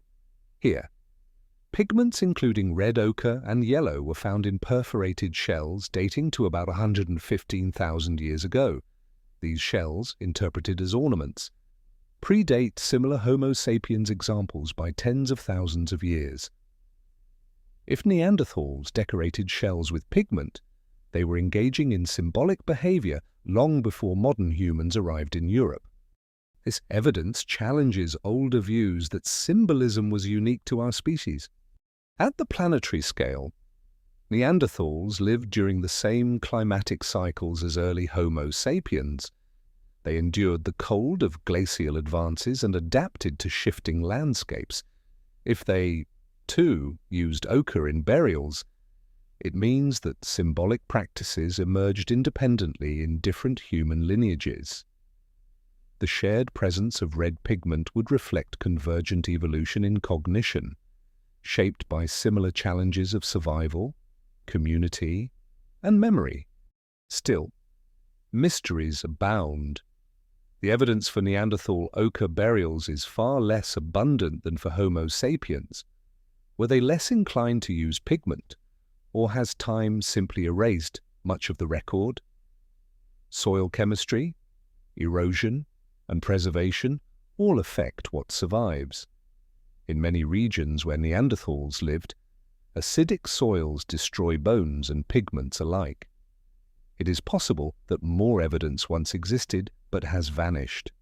Another unresolved question is how Neanderthals viewed pigment itself. Did they see it as symbolic, practical, or both? Some argue that ochre could have been used to preserve hides, just as Homo sapiens did. In that case, traces near bones might reflect clothing treated with pigment rather than direct ritual. Others maintain that deliberate application to bodies or grave goods suggests a symbolic dimension. The line between function and meaning is difficult to draw. At La Chapelle-aux-Saints in France, a Neanderthal skeleton dating to about 60,000 years ago was found in a carefully dug pit. Although no clear ochre was present, the burial itself indicates intentional treatment of the dead. If ochre had been added, it might not have survived.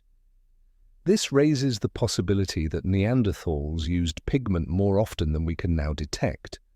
A lesser-known example comes from the site of Zaskalnaya in Crimea.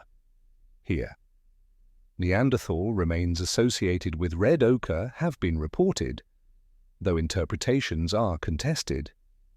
Was the pigment introduced by natural processes or by human action? Such debates underscore how fragile the evidence is and how much uncertainty remains in reconstructing symbolic practices of extinct relatives. At the planetary level, the possibility of Neanderthal ochre burials has deep implications. If both Neanderthals and Homo sapiens independently used pigment in ritual, it suggests that symbolic thought was not the exclusive domain of one species. Instead, it may have been part of a shared heritage among hominins. This view reshapes our understanding of cognitive evolution, presenting a picture where meaning and ritual emerged in parallel across branches of the human tree. Yet caution is necessary. Some scholars argue that pigment use among Neanderthals was sporadic and limited, unlike the widespread traditions among Homo sapiens. If so, their engagement with symbolism may have been more tentative, less central to daily life. Others counter that the fragmentary record cannot support such conclusions. Until more evidence is found, the debate continues. One unresolved mystery concerns contact between Neanderthals and modern humans. Genetic evidence shows that the two species interbred multiple times between 60,000 and 40,000 years ago. Could cultural practices, including ochre use, have been exchanged as well? Did Homo sapiens learn from Neanderthals, or did Neanderthals adopt practices from modern humans? Archaeology cannot yet untangle this exchange, but the overlap in time and space makes it plausible.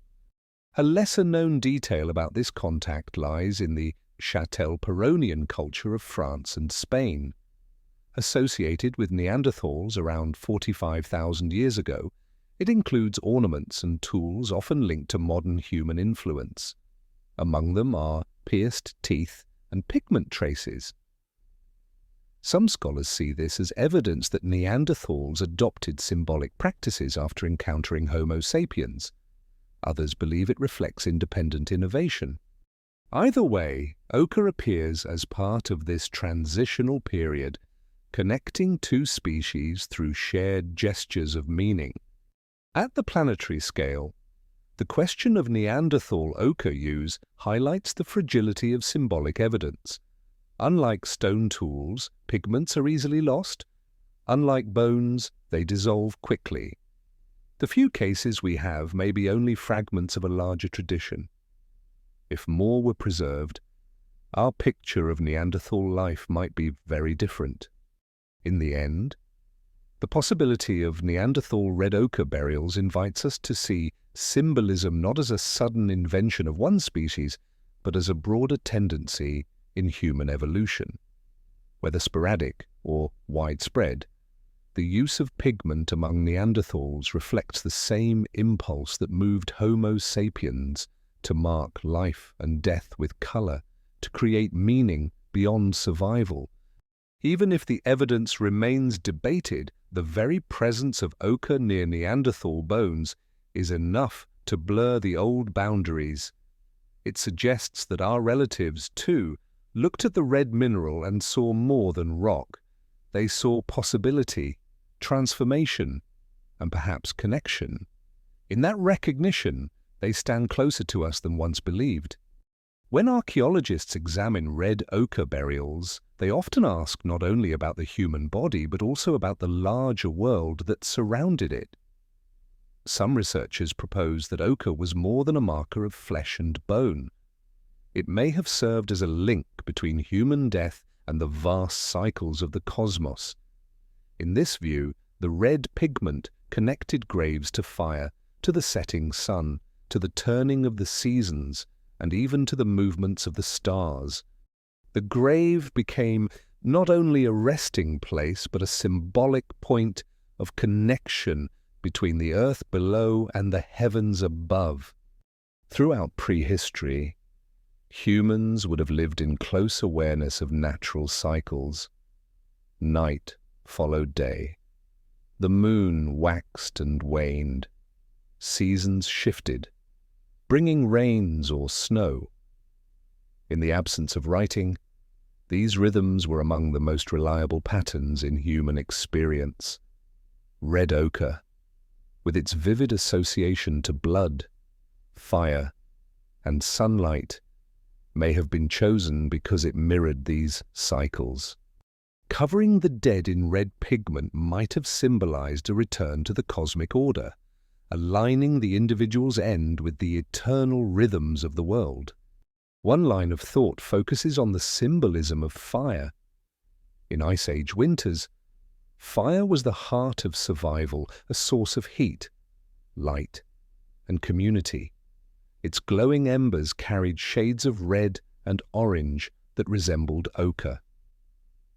Archaeologists suggest that scattering pigment over the dead may have echoed the act of sitting by fire, placing the deceased within the warmth of symbolic flames.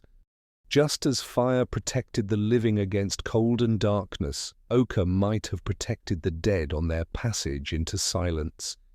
The sun provides another parallel. Every evening, it sets in a wash of red across the horizon. Every morning, it rises again.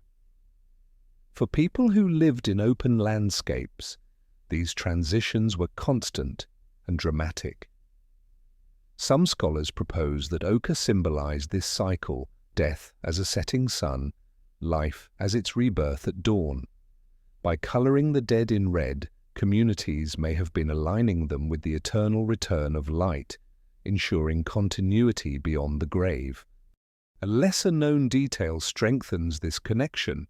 At certain burials in North Africa, such as Tafaralt, bodies were oriented in ways that align with the rising or setting sun. Combined with the presence of ochre, this suggests that the graves were not only about the individual but also about the cosmos. The pigment may have symbolized the sun's color, the soil may have mirrored the horizon, and the grave may have become a point of cosmic reflection. At the planetary scale, the use of ochre intersects with celestial phenomena visible across the world. Everywhere humans lived, they saw sunsets burn red, embers glow crimson, and blood carry the same hue. These shared observations gave red a universal quality, rooted not in culture alone, but in the environment of Earth itself. The recurrence of ochre in burials across continents might therefore reflect a shared perception of cosmic cycles, even among groups who never met. Yet mysteries remain. Did ancient communities consciously link pigment to the sun, or to fire, or to blood? Or were these associations layered unconsciously, a natural outgrowth of living in a world saturated with these colors? Archaeology cannot recover intention. What endures is the striking convergence. Wherever humans buried their dead with ochre, they used the very color most present in cycles of vitality and renewal. Another unresolved question lies in the role of celestial observation. Some Ice Age sites, such as those in Europe, contain not only burials but also cave art painted in red. Certain motifs have been interpreted as possible star maps or lunar calendars. If true, this would suggest that pigment linked both the dead and the heavens, binding burial and cosmology together. Still, interpretations are contested, and scholars caution against reading too much into abstract signs. A lesser-known example comes from burials at the site of Arine Candide in Italy. One grave, belonging to a young individual, was covered in ochre and accompanied by ornaments. The burial was placed beneath a skylight-like opening in the cave, through which sunlight could enter. Some researchers suggest that this positioning was intentional, allowing the red-stained grave to be illuminated by the sun at particular times of day. If correct, it would represent a direct connection between pigment, body, and celestial cycle. At the planetary scale, the idea of ochre as a cosmic link gains further weight when considered alongside myths of later cultures. In agricultural societies, thousands of years later, red often symbolized life force, fertility, and the sun. While we cannot project these meanings backward with certainty, the continuity hints at deep cognitive associations that may have roots in the Ice Age.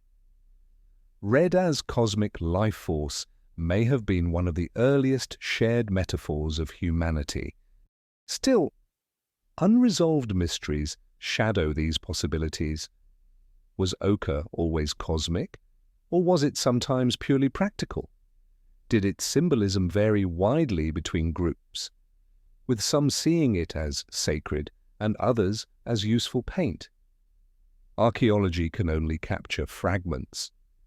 The cosmic dimension remains a hypothesis, persuasive but never proven. Yet the persistence of red in burials across time and space suggests that its significance was rarely trivial. Another perspective emphasizes transformation.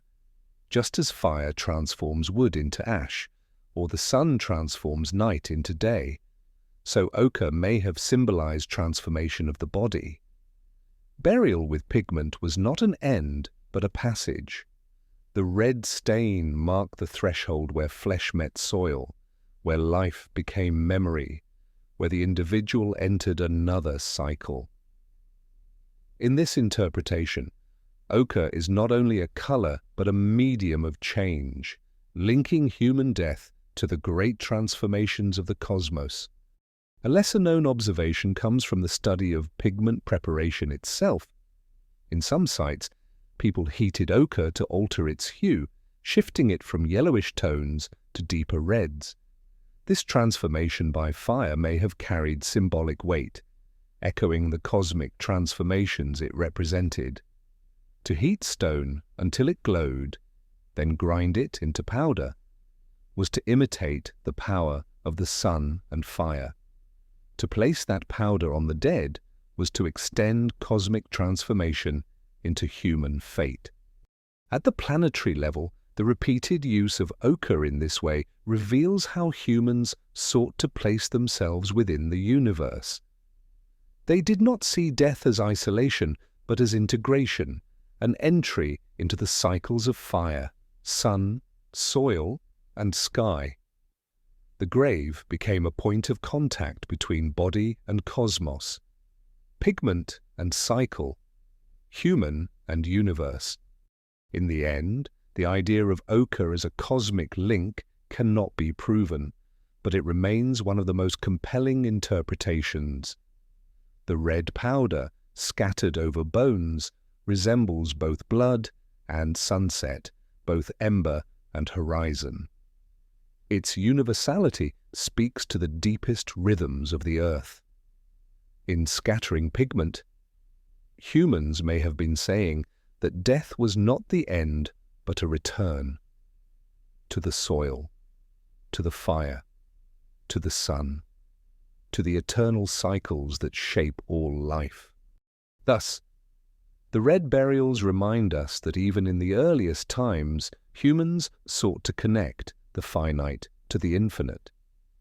They reached beyond the body to the cosmos, beyond the grave to the sky.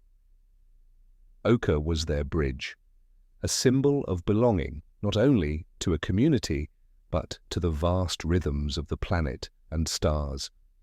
In its silence, the pigment still whispers of this cosmic link, carrying across millennia the human desire to place death within the order of the universe.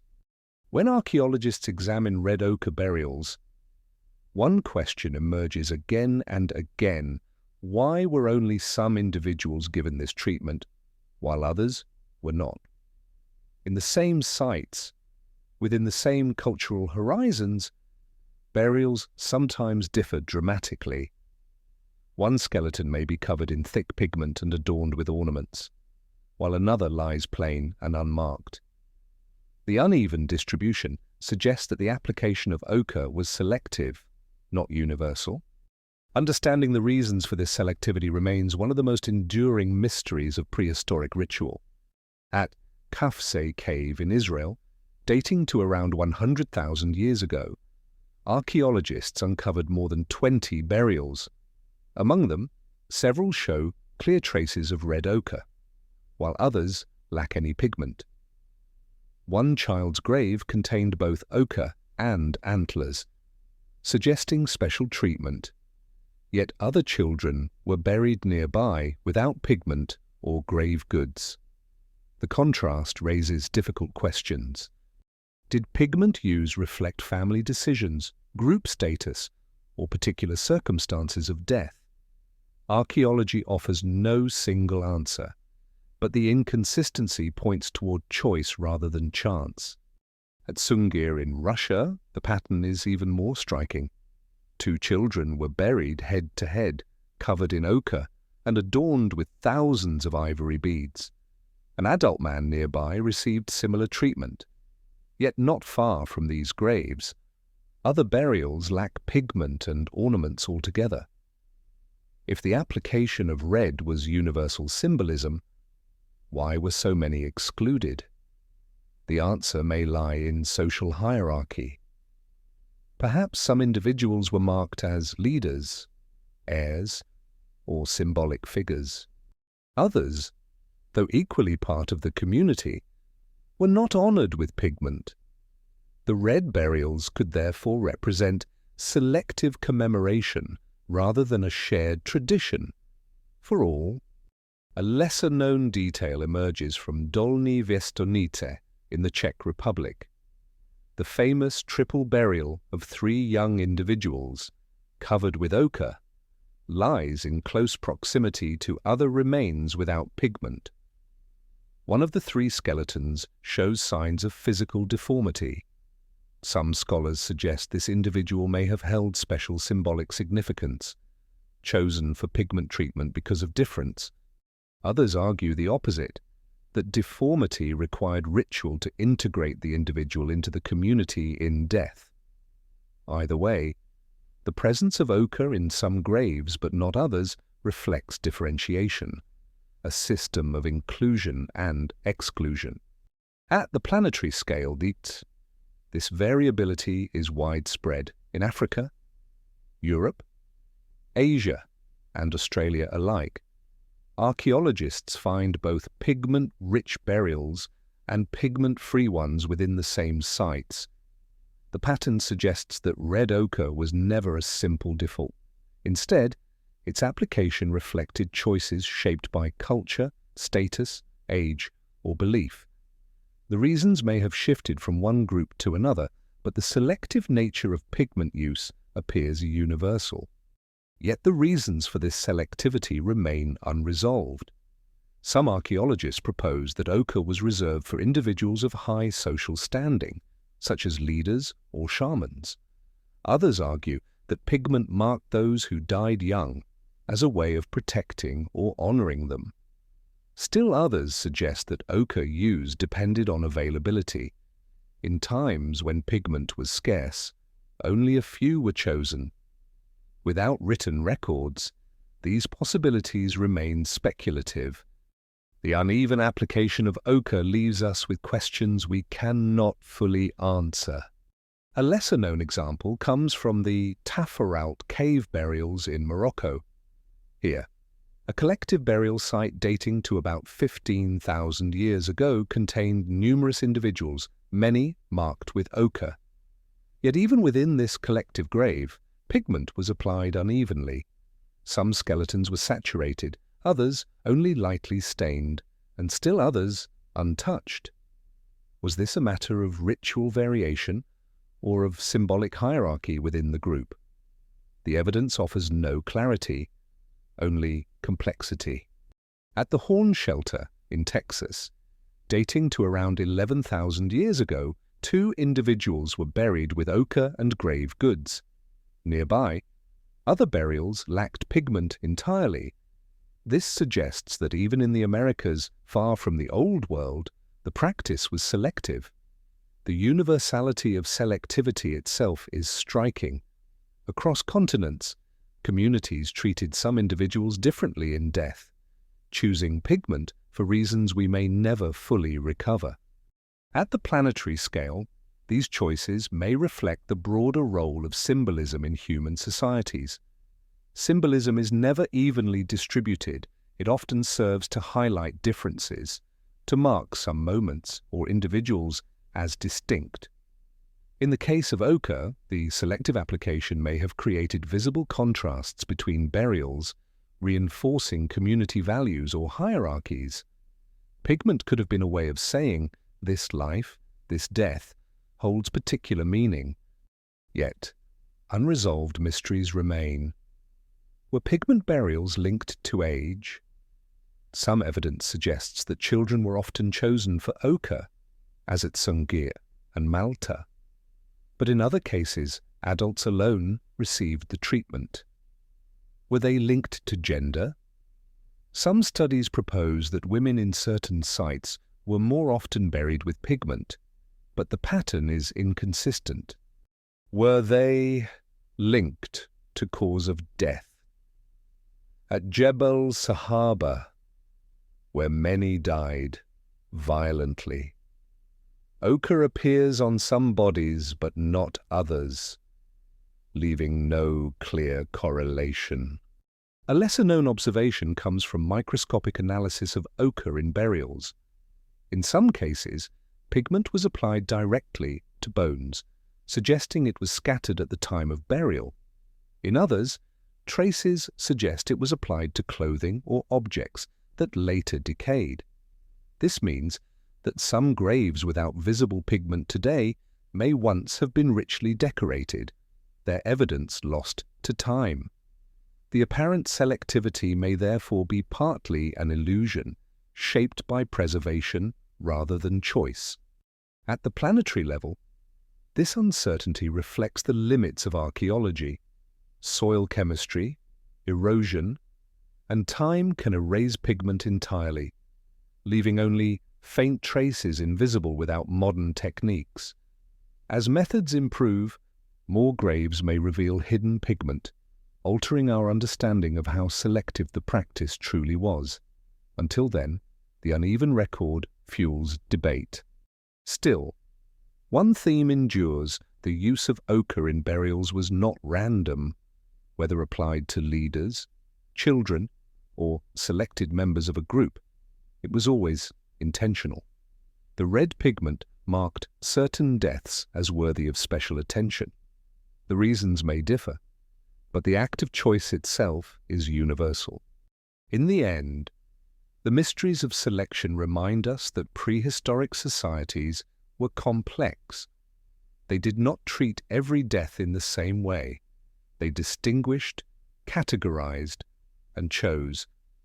Ochre was one of the tools through which they expressed these choices, turning some graves into vivid red statements while leaving others plain. The red burials therefore reveal not only symbolism, but also social differentiation. The silence of prehistory keeps the details hidden, but the pattern speaks clearly. Pigment was precious, meaning was selective, and burial was never uniform. In scattering ochre over some and not others, humans revealed their capacity to assign symbolic weight unevenly, shaping memory, identity, and community through color. Across the long sweep of human prehistory, red ochre appears not only in graves but also in art, ornaments, and daily practices. Its presence weaves through diverse traditions, creating a global thread of color that connects societies separated by thousands of kilometers and years.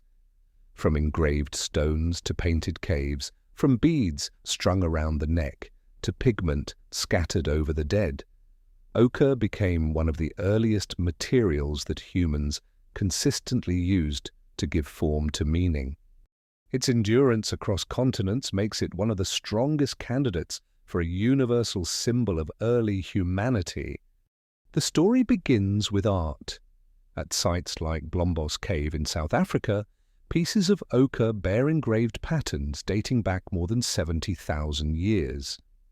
Cross-hatched lines and abstract marks show deliberate design, suggesting that pigment was not only a tool but also a medium of symbolic expression.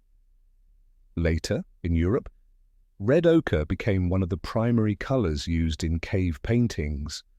At Chauvet, Lascaux, and Altamira, vivid images of animals, hand stencils, and geometric signs were created with red pigment ground from iron-rich minerals.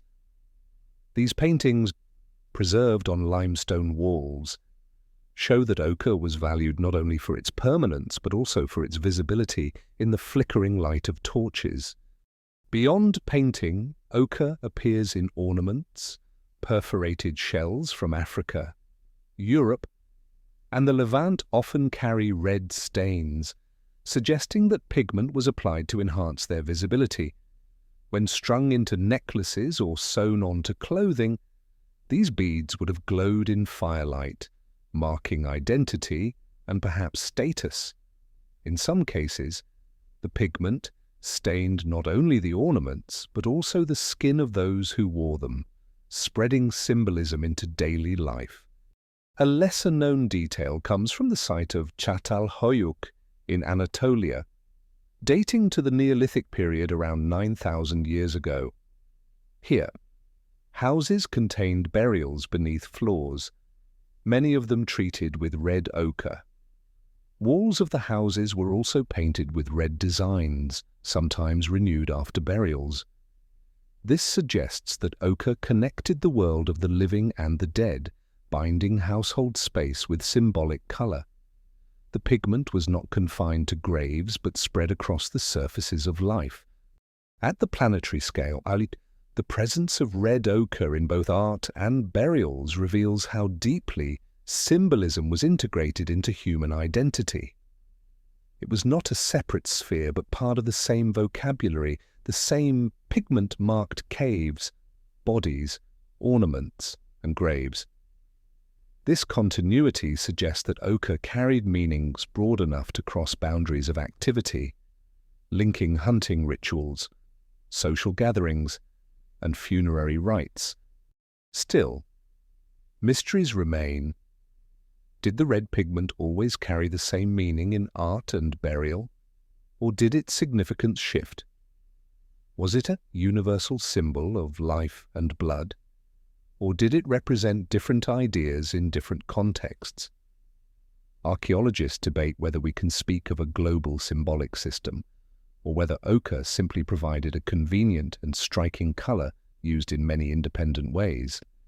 The archaeological record cannot resolve these questions, but the recurrence of red pigment across domains suggests at least a shared tendency to invest it with importance. A lesser-known example comes from burials at the site of Paviland Cave in Wales, dating to around 33,000 years ago. The Red Lady of Paviland, actually a young man, was buried with bones and ornaments covered in ochre.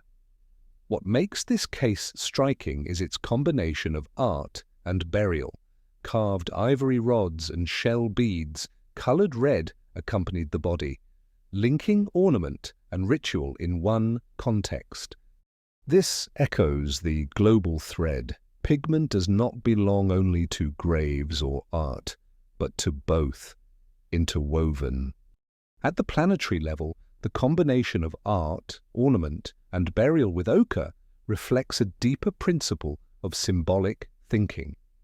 Humans sought to make meaning visible, to render abstract ideas in tangible color. Ochre provided a medium for this process, accessible and durable. Its spread across activities suggests that it was not just practical, but conceptual, a way of seeing and marking the world. Yet, unresolved mysteries continue. Why red ochre rather than other pigments? Black charcoal and yellow clays were also available, and indeed they appear in some contexts. But red consistently dominates in burials and ornaments. Some suggest this is due to its association with blood and life. Others point to its permanence, as red ochre resists fading more than many natural pigments. Still others propose that its widespread presence reflects both symbolic and practical factors, an interplay of meaning and durability. Another lesser-known case comes from the Americas. At the Windover site in Florida, dating to about 7,000 years ago, dozens of burials in a peat bog contained bodies stained with ochre. Alongside them were woven fabrics and wooden artifacts, some also colored red. This discovery shows that pigment marked not only bones but also objects of daily life, linking graves to broader traditions of craft. The global thread of ochre was not broken by oceans. It appears even in the earliest cemeteries of the New World. At the planetary scale, the persistence of ochre across continents demonstrates that it was one of the first materials to bridge cultures. It is found in Africa, Europe, Asia, Australia, and the Americas, often in contexts separated by tens of thousands of years. This continuity suggests that the symbolic use of red pigment may have been part of the original cultural toolkit of Homo sapiens, carried outward during migrations. If so, the global thread of ochre represents one of the deepest roots of shared human heritage. Yet we must recognize the limits of interpretation. The same pigment could carry different meanings in different places. In one culture, it may have symbolized fertility, in another, protection, in another, cosmic cycles of sun and fire. The thread that binds these practices is not uniform meaning, but shared recognition of pigment as meaningful. This distinction matters. Ochre's global presence tells us that humans everywhere sought meaning, but necessarily the same meaning. A lesser-known observation comes from microscopic analysis of cave paintings. At sites in France and Spain, red ochre was sometimes mixed with other substances, animal fat, plant sap, even blood. These mixtures created different textures and hues. suggesting experimentation with symbolism as well as technique. Such variation indicates that pigment use was dynamic, shaped by creativity and adaptation rather than fixed formula. In burials, too, variation abounds. Some graves contain thick layers of pigment, saturating the soil. Others show only a thin dusting. Some bodies were painted directly. Others wrapped in ochre-stained clothing or shrouds. These differences show that while the thread of red connects cultures globally, its weaving was always local, shaped by community choices. At the planetary scale, the endurance of ochre across millennia underscores its role as a cultural constant. Long before agriculture, writing, or metal, humans already shared a symbolic vocabulary of color. Red pigment served as one of the first global expressions of identity, memory, and belonging. It tied communities together across space and time in a fabric of meaning that continues to intrigue us today. In the end, the global thread of ochre reveals the depth of human imagination, from the caves of Africa to the tundras of Siberia, from the rock shelters of Australia to the bog cemeteries of Florida. The same mineral appears, transformed into symbol. It shows that humans everywhere sought to go beyond survival, to color their world with meaning, and to link life, death, and cosmos with the enduring red of the earth. Archaeologists today face a difficult reality. Much of the evidence for red ochre burials has been erased by time. The practice may once have been far more widespread than the record suggests, but erosion, soil chemistry, and human disturbance have obscured countless traces. What we see in excavations, those vivid stains of iron-rich powder clinging to ancient bones, represents only a fraction of what once existed. The story of ochre in prehistory is therefore as much about what is missing as about what has survived. One of the greatest challenges is soil chemistry. In many regions, acidic soils dissolve both bone and pigment. Entire skeletons vanish, leaving only faint discolorations in the ground. In such contexts, archaeologists may overlook burials altogether, never knowing that pigment was once present. This bias means that ochre burials are most visible in caves or areas with alkaline soils that preserve bone and mineral alike. The apparent concentration of red graves in certain regions may partly reflect preservation rather than cultural preference. Another destructive force is erosion. Over tens of thousands of years, rivers shift courses, floods sweep through valleys, and winds scour open plains. Graves close to the surface may be washed away or scattered. Even in caves, dripping water and sediment movements can remove pigment layers. At sites like La Chapelle-aux-Saints in France, where Neanderthal burials were uncovered, much of the surrounding sediment had been disturbed, leaving uncertainty about what was once present. Red ochre could have been applied but later lost. Human activity has also played a role. Farming, quarrying, and construction have destroyed many prehistoric sites. Graves uncovered accidentally are often incomplete, with pigments already dispersed. In some cases, early excavations themselves damaged evidence. Archaeologists in the 19th and early 20th centuries sometimes failed to record pigment traces, focusing instead on bones and tools.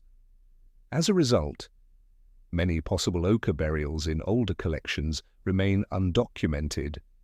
The history of archaeology itself contributes to the vanishing of evidence. A lesser-known example illustrates this problem. At Skull Cave in Israel, excavations in the 1930s revealed burials of early Homo sapiens. Some bones bore red stains, but the pigments were not carefully analyzed at the time.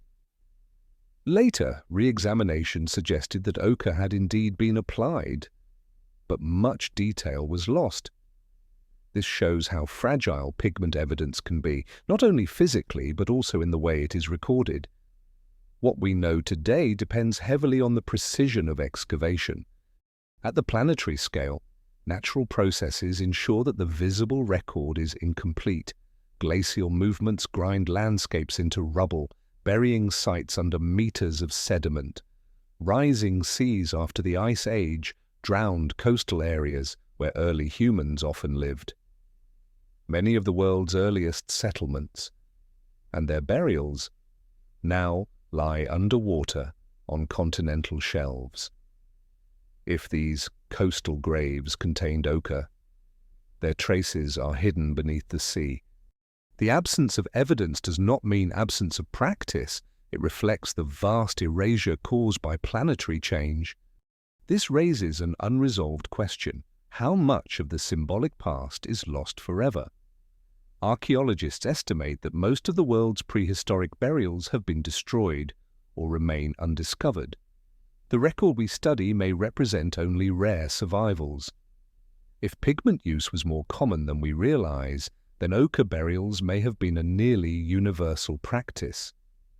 The surviving examples, scattered and partial, give only glimpses of a tradition that once spanned continents.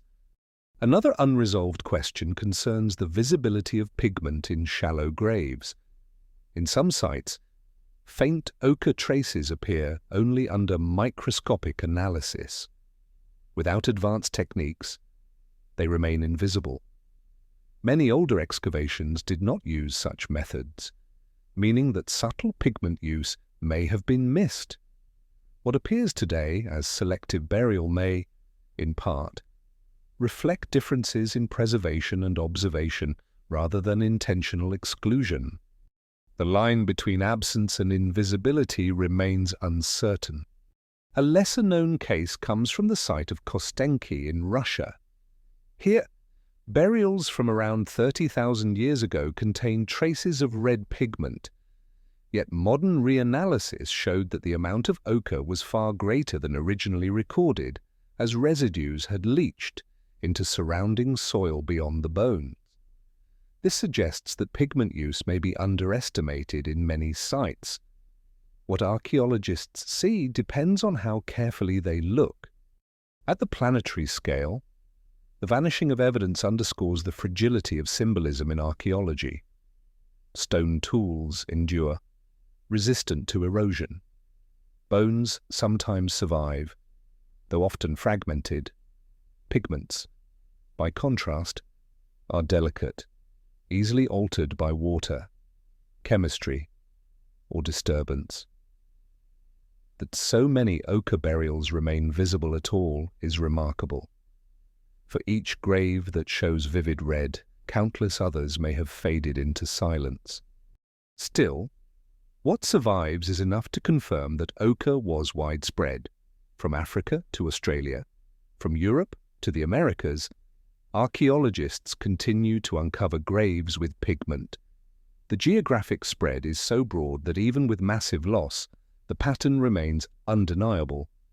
Red burials were not isolated curiosities, but a recurrent feature of human life.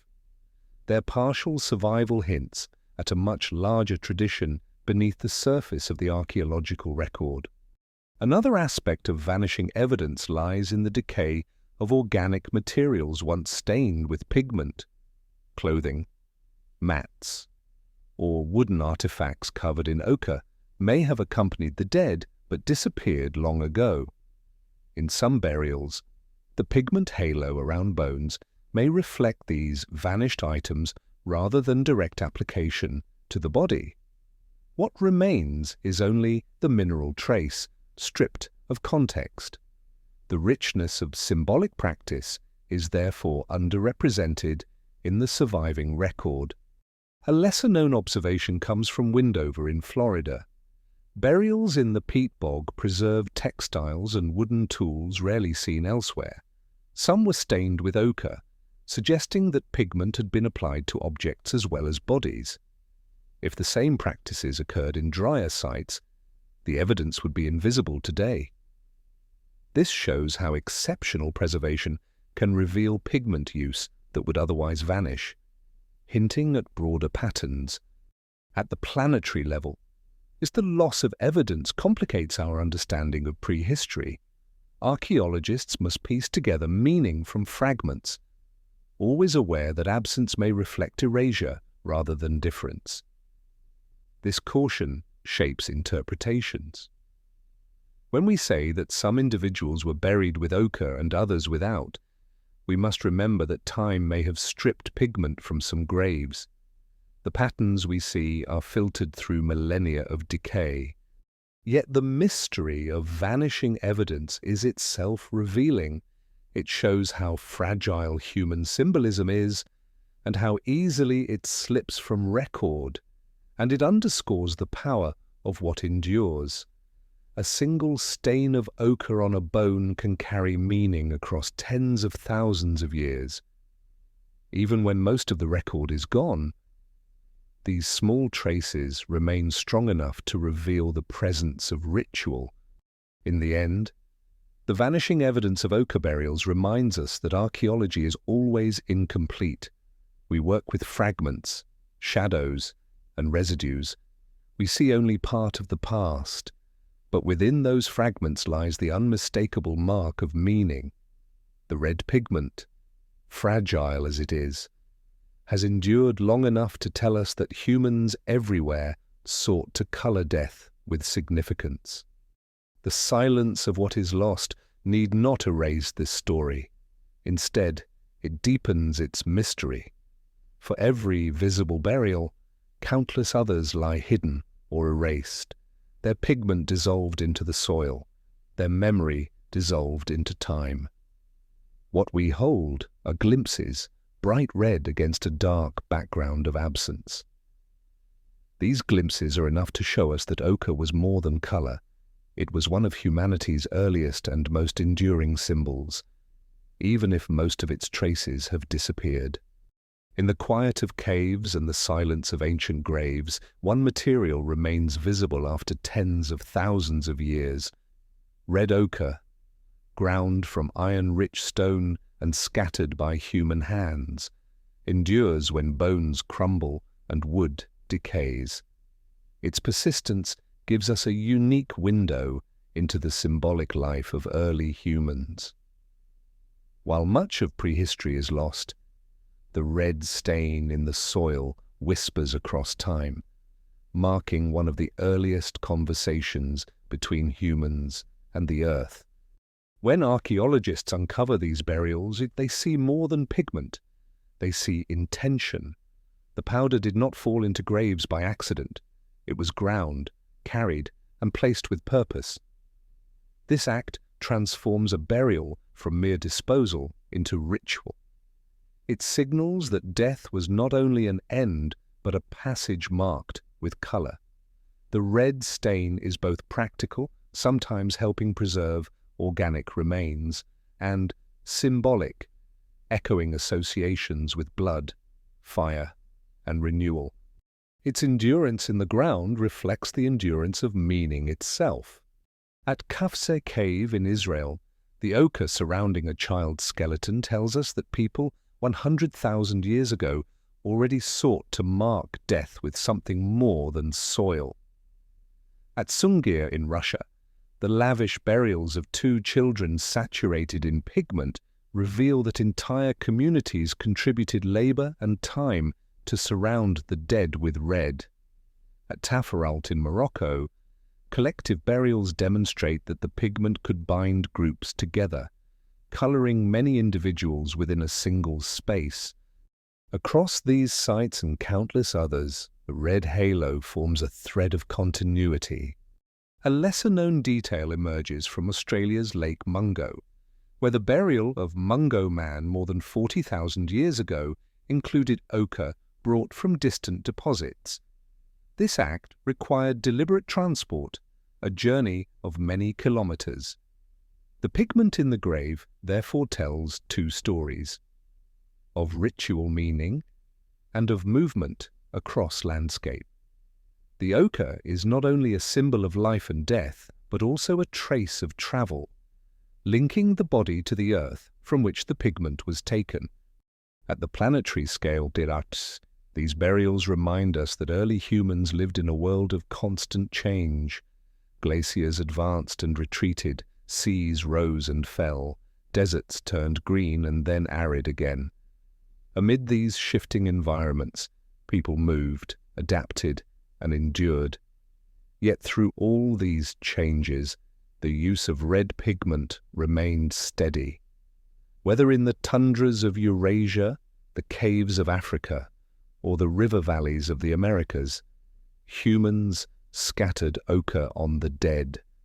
It became one of the constants of human identity in a world defined by transformation. Yet mysteries remain. Why were some individuals given pigment while others were not? Why did certain groups use it lavishly, while others used it sparingly? Was it a mark of status, a ritual of protection, or a symbol of cosmic cycles? Archaeologists continue to debate these questions. The answers are obscured by time, yet the persistence of the pigment ensures that the questions remain alive. Another unresolved issue concerns Neanderthals and other close relatives. A few sites suggest that Neanderthals also used pigment in burials and ornaments. If true, this would mean that the symbolic use of red was not unique to Homo sapiens, but part of a broader human heritage. The presence of pigment among Neanderthal shells and ornaments in Spain supports this possibility. Still, the evidence is contested, reminding us that even the strongest stains of pigment leave room for doubt. A lesser-known example of ochre endurance comes from Windover in Florida, where burials preserved in peat still show traces of pigment after 7,000 years. Here, ochre marked not only bones, but also textiles and wooden objects. The pigment bound together bodies and artifacts, extending symbolic color into the fabric of daily life. This shows that ochre was not limited to the moment of death, but infused the entire ritual space. At the planetary scale, red ochre connects humans across vast distances. Groups separated by oceans and millennia arrived independently at the same gesture: to scatter red over the dead. This parallelism suggests that the symbolic use of color is deeply rooted in human cognition. It may reflect a shared recognition of red as a sign of vitality, transformation, and permanence. Even without contact, distant groups found in the earth the same symbol. Still, the survival of ochre itself shapes what we know. Its mineral composition allows it to persist long after organic materials have decayed. Bones dissolve in acidic soils, textiles rot, wood burns away, but the red powder often remains. This endurance means that our understanding of prehistoric symbolism is disproportionately tied to this one material. Other pigments, less durable, may have been equally important but have disappeared. Ochre survives not only because humans chose it, but also because nature preserves it.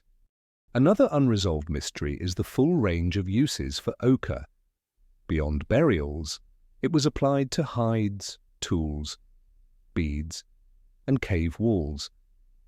Did these different uses carry the same meaning, or did they vary? Was the red on a spear shaft symbolic of hunting power, while the red on a body represented renewal? Or did all uses share a broad association with vitality and transformation?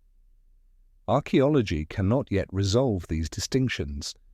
The pigment's endurance shows its presence, but not always its precise meaning. A lesser-known observation comes from microscopic analysis of beads stained with ochre. Some show wear patterns that suggest they were handled or worn for long periods before burial. The pigment, therefore, was not always freshly applied, but carried through life, absorbed into objects of daily use. When such items were finally placed in graves, They brought with them layers of memory and identity. Ochre in this context was not only color, but history. At the planetary scale, the endurance of pigment speaks to the endurance of meaning.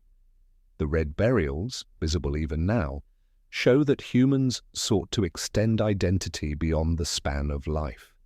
They sought to connect body and earth, death and renewal, individual and cosmos. In scattering pigment, they created symbols that would outlast generations. The mineral's permanence mirrors the human desire for memory that does not fade. In the end, what endures in the earth is not only pigment, but also the human impulse to mark meaning in the face of mortality. Red ochre burials stand as one of the earliest testimonies to this impulse. They remind us that from the beginning, humans were not content to let death pass silently. They chose to color it, to mark it, to bind it to the cycles of earth and sky. Today, when archaeologists kneel in a cave and brush soil from ancient bones, they often find the faint halo of red still clinging to the ground. That halo is more than pigment. It is a bridge across time, a sign that meaning was present even when words were absent. It is a reminder that humans, from their earliest days, sought to place themselves within the larger rhythms of life and death. Thus, what endures in the earth is not only iron oxide, but humanity itself, its imagination, its rituals, its search for belonging. The red ochre burials speak softly but persistently, telling us that we have always been a species of meaning makers, leaving behind symbols that last far longer than flesh or bone. As the long journey of red ochre burials comes to a close, we are left with a quiet truth. Across continents, climates, and cultures, humans reached for the same mineral. They ground it into powder, carried it across landscapes, and scattered it over the dead. In doing so, they left a message that still speaks through the soil. Life was not seen as ending in silence, but as part of something larger. The pigment endures where so much else has vanished. It remains when bone dissolves, when wood decays, when voices fall silent. It is the bridge between past and present, a reminder that from our earliest steps, humans have been makers of meaning. The red halo around ancient graves is therefore more than color. It is memory preserved in the earth, a sign that symbolism lies at the heart of our species. And yet, so much remains unknown. We cannot know the words spoken when pigment was scattered. We cannot know the songs, the tears, the gestures, but we can see the stains, still vivid after tens of thousands of years. They tell us that humans everywhere sought to honor the passage of life into death, to link the body to earth and earth to cosmos. The mystery of red ochre burials is therefore both enduring and unfinished. It reminds us that meaning has always been fragile, yet also that meaning can last beyond time. In the silence of ancient graves, the red powder continues to whisper, carrying across millennia the human desire to mark existence with color and with care.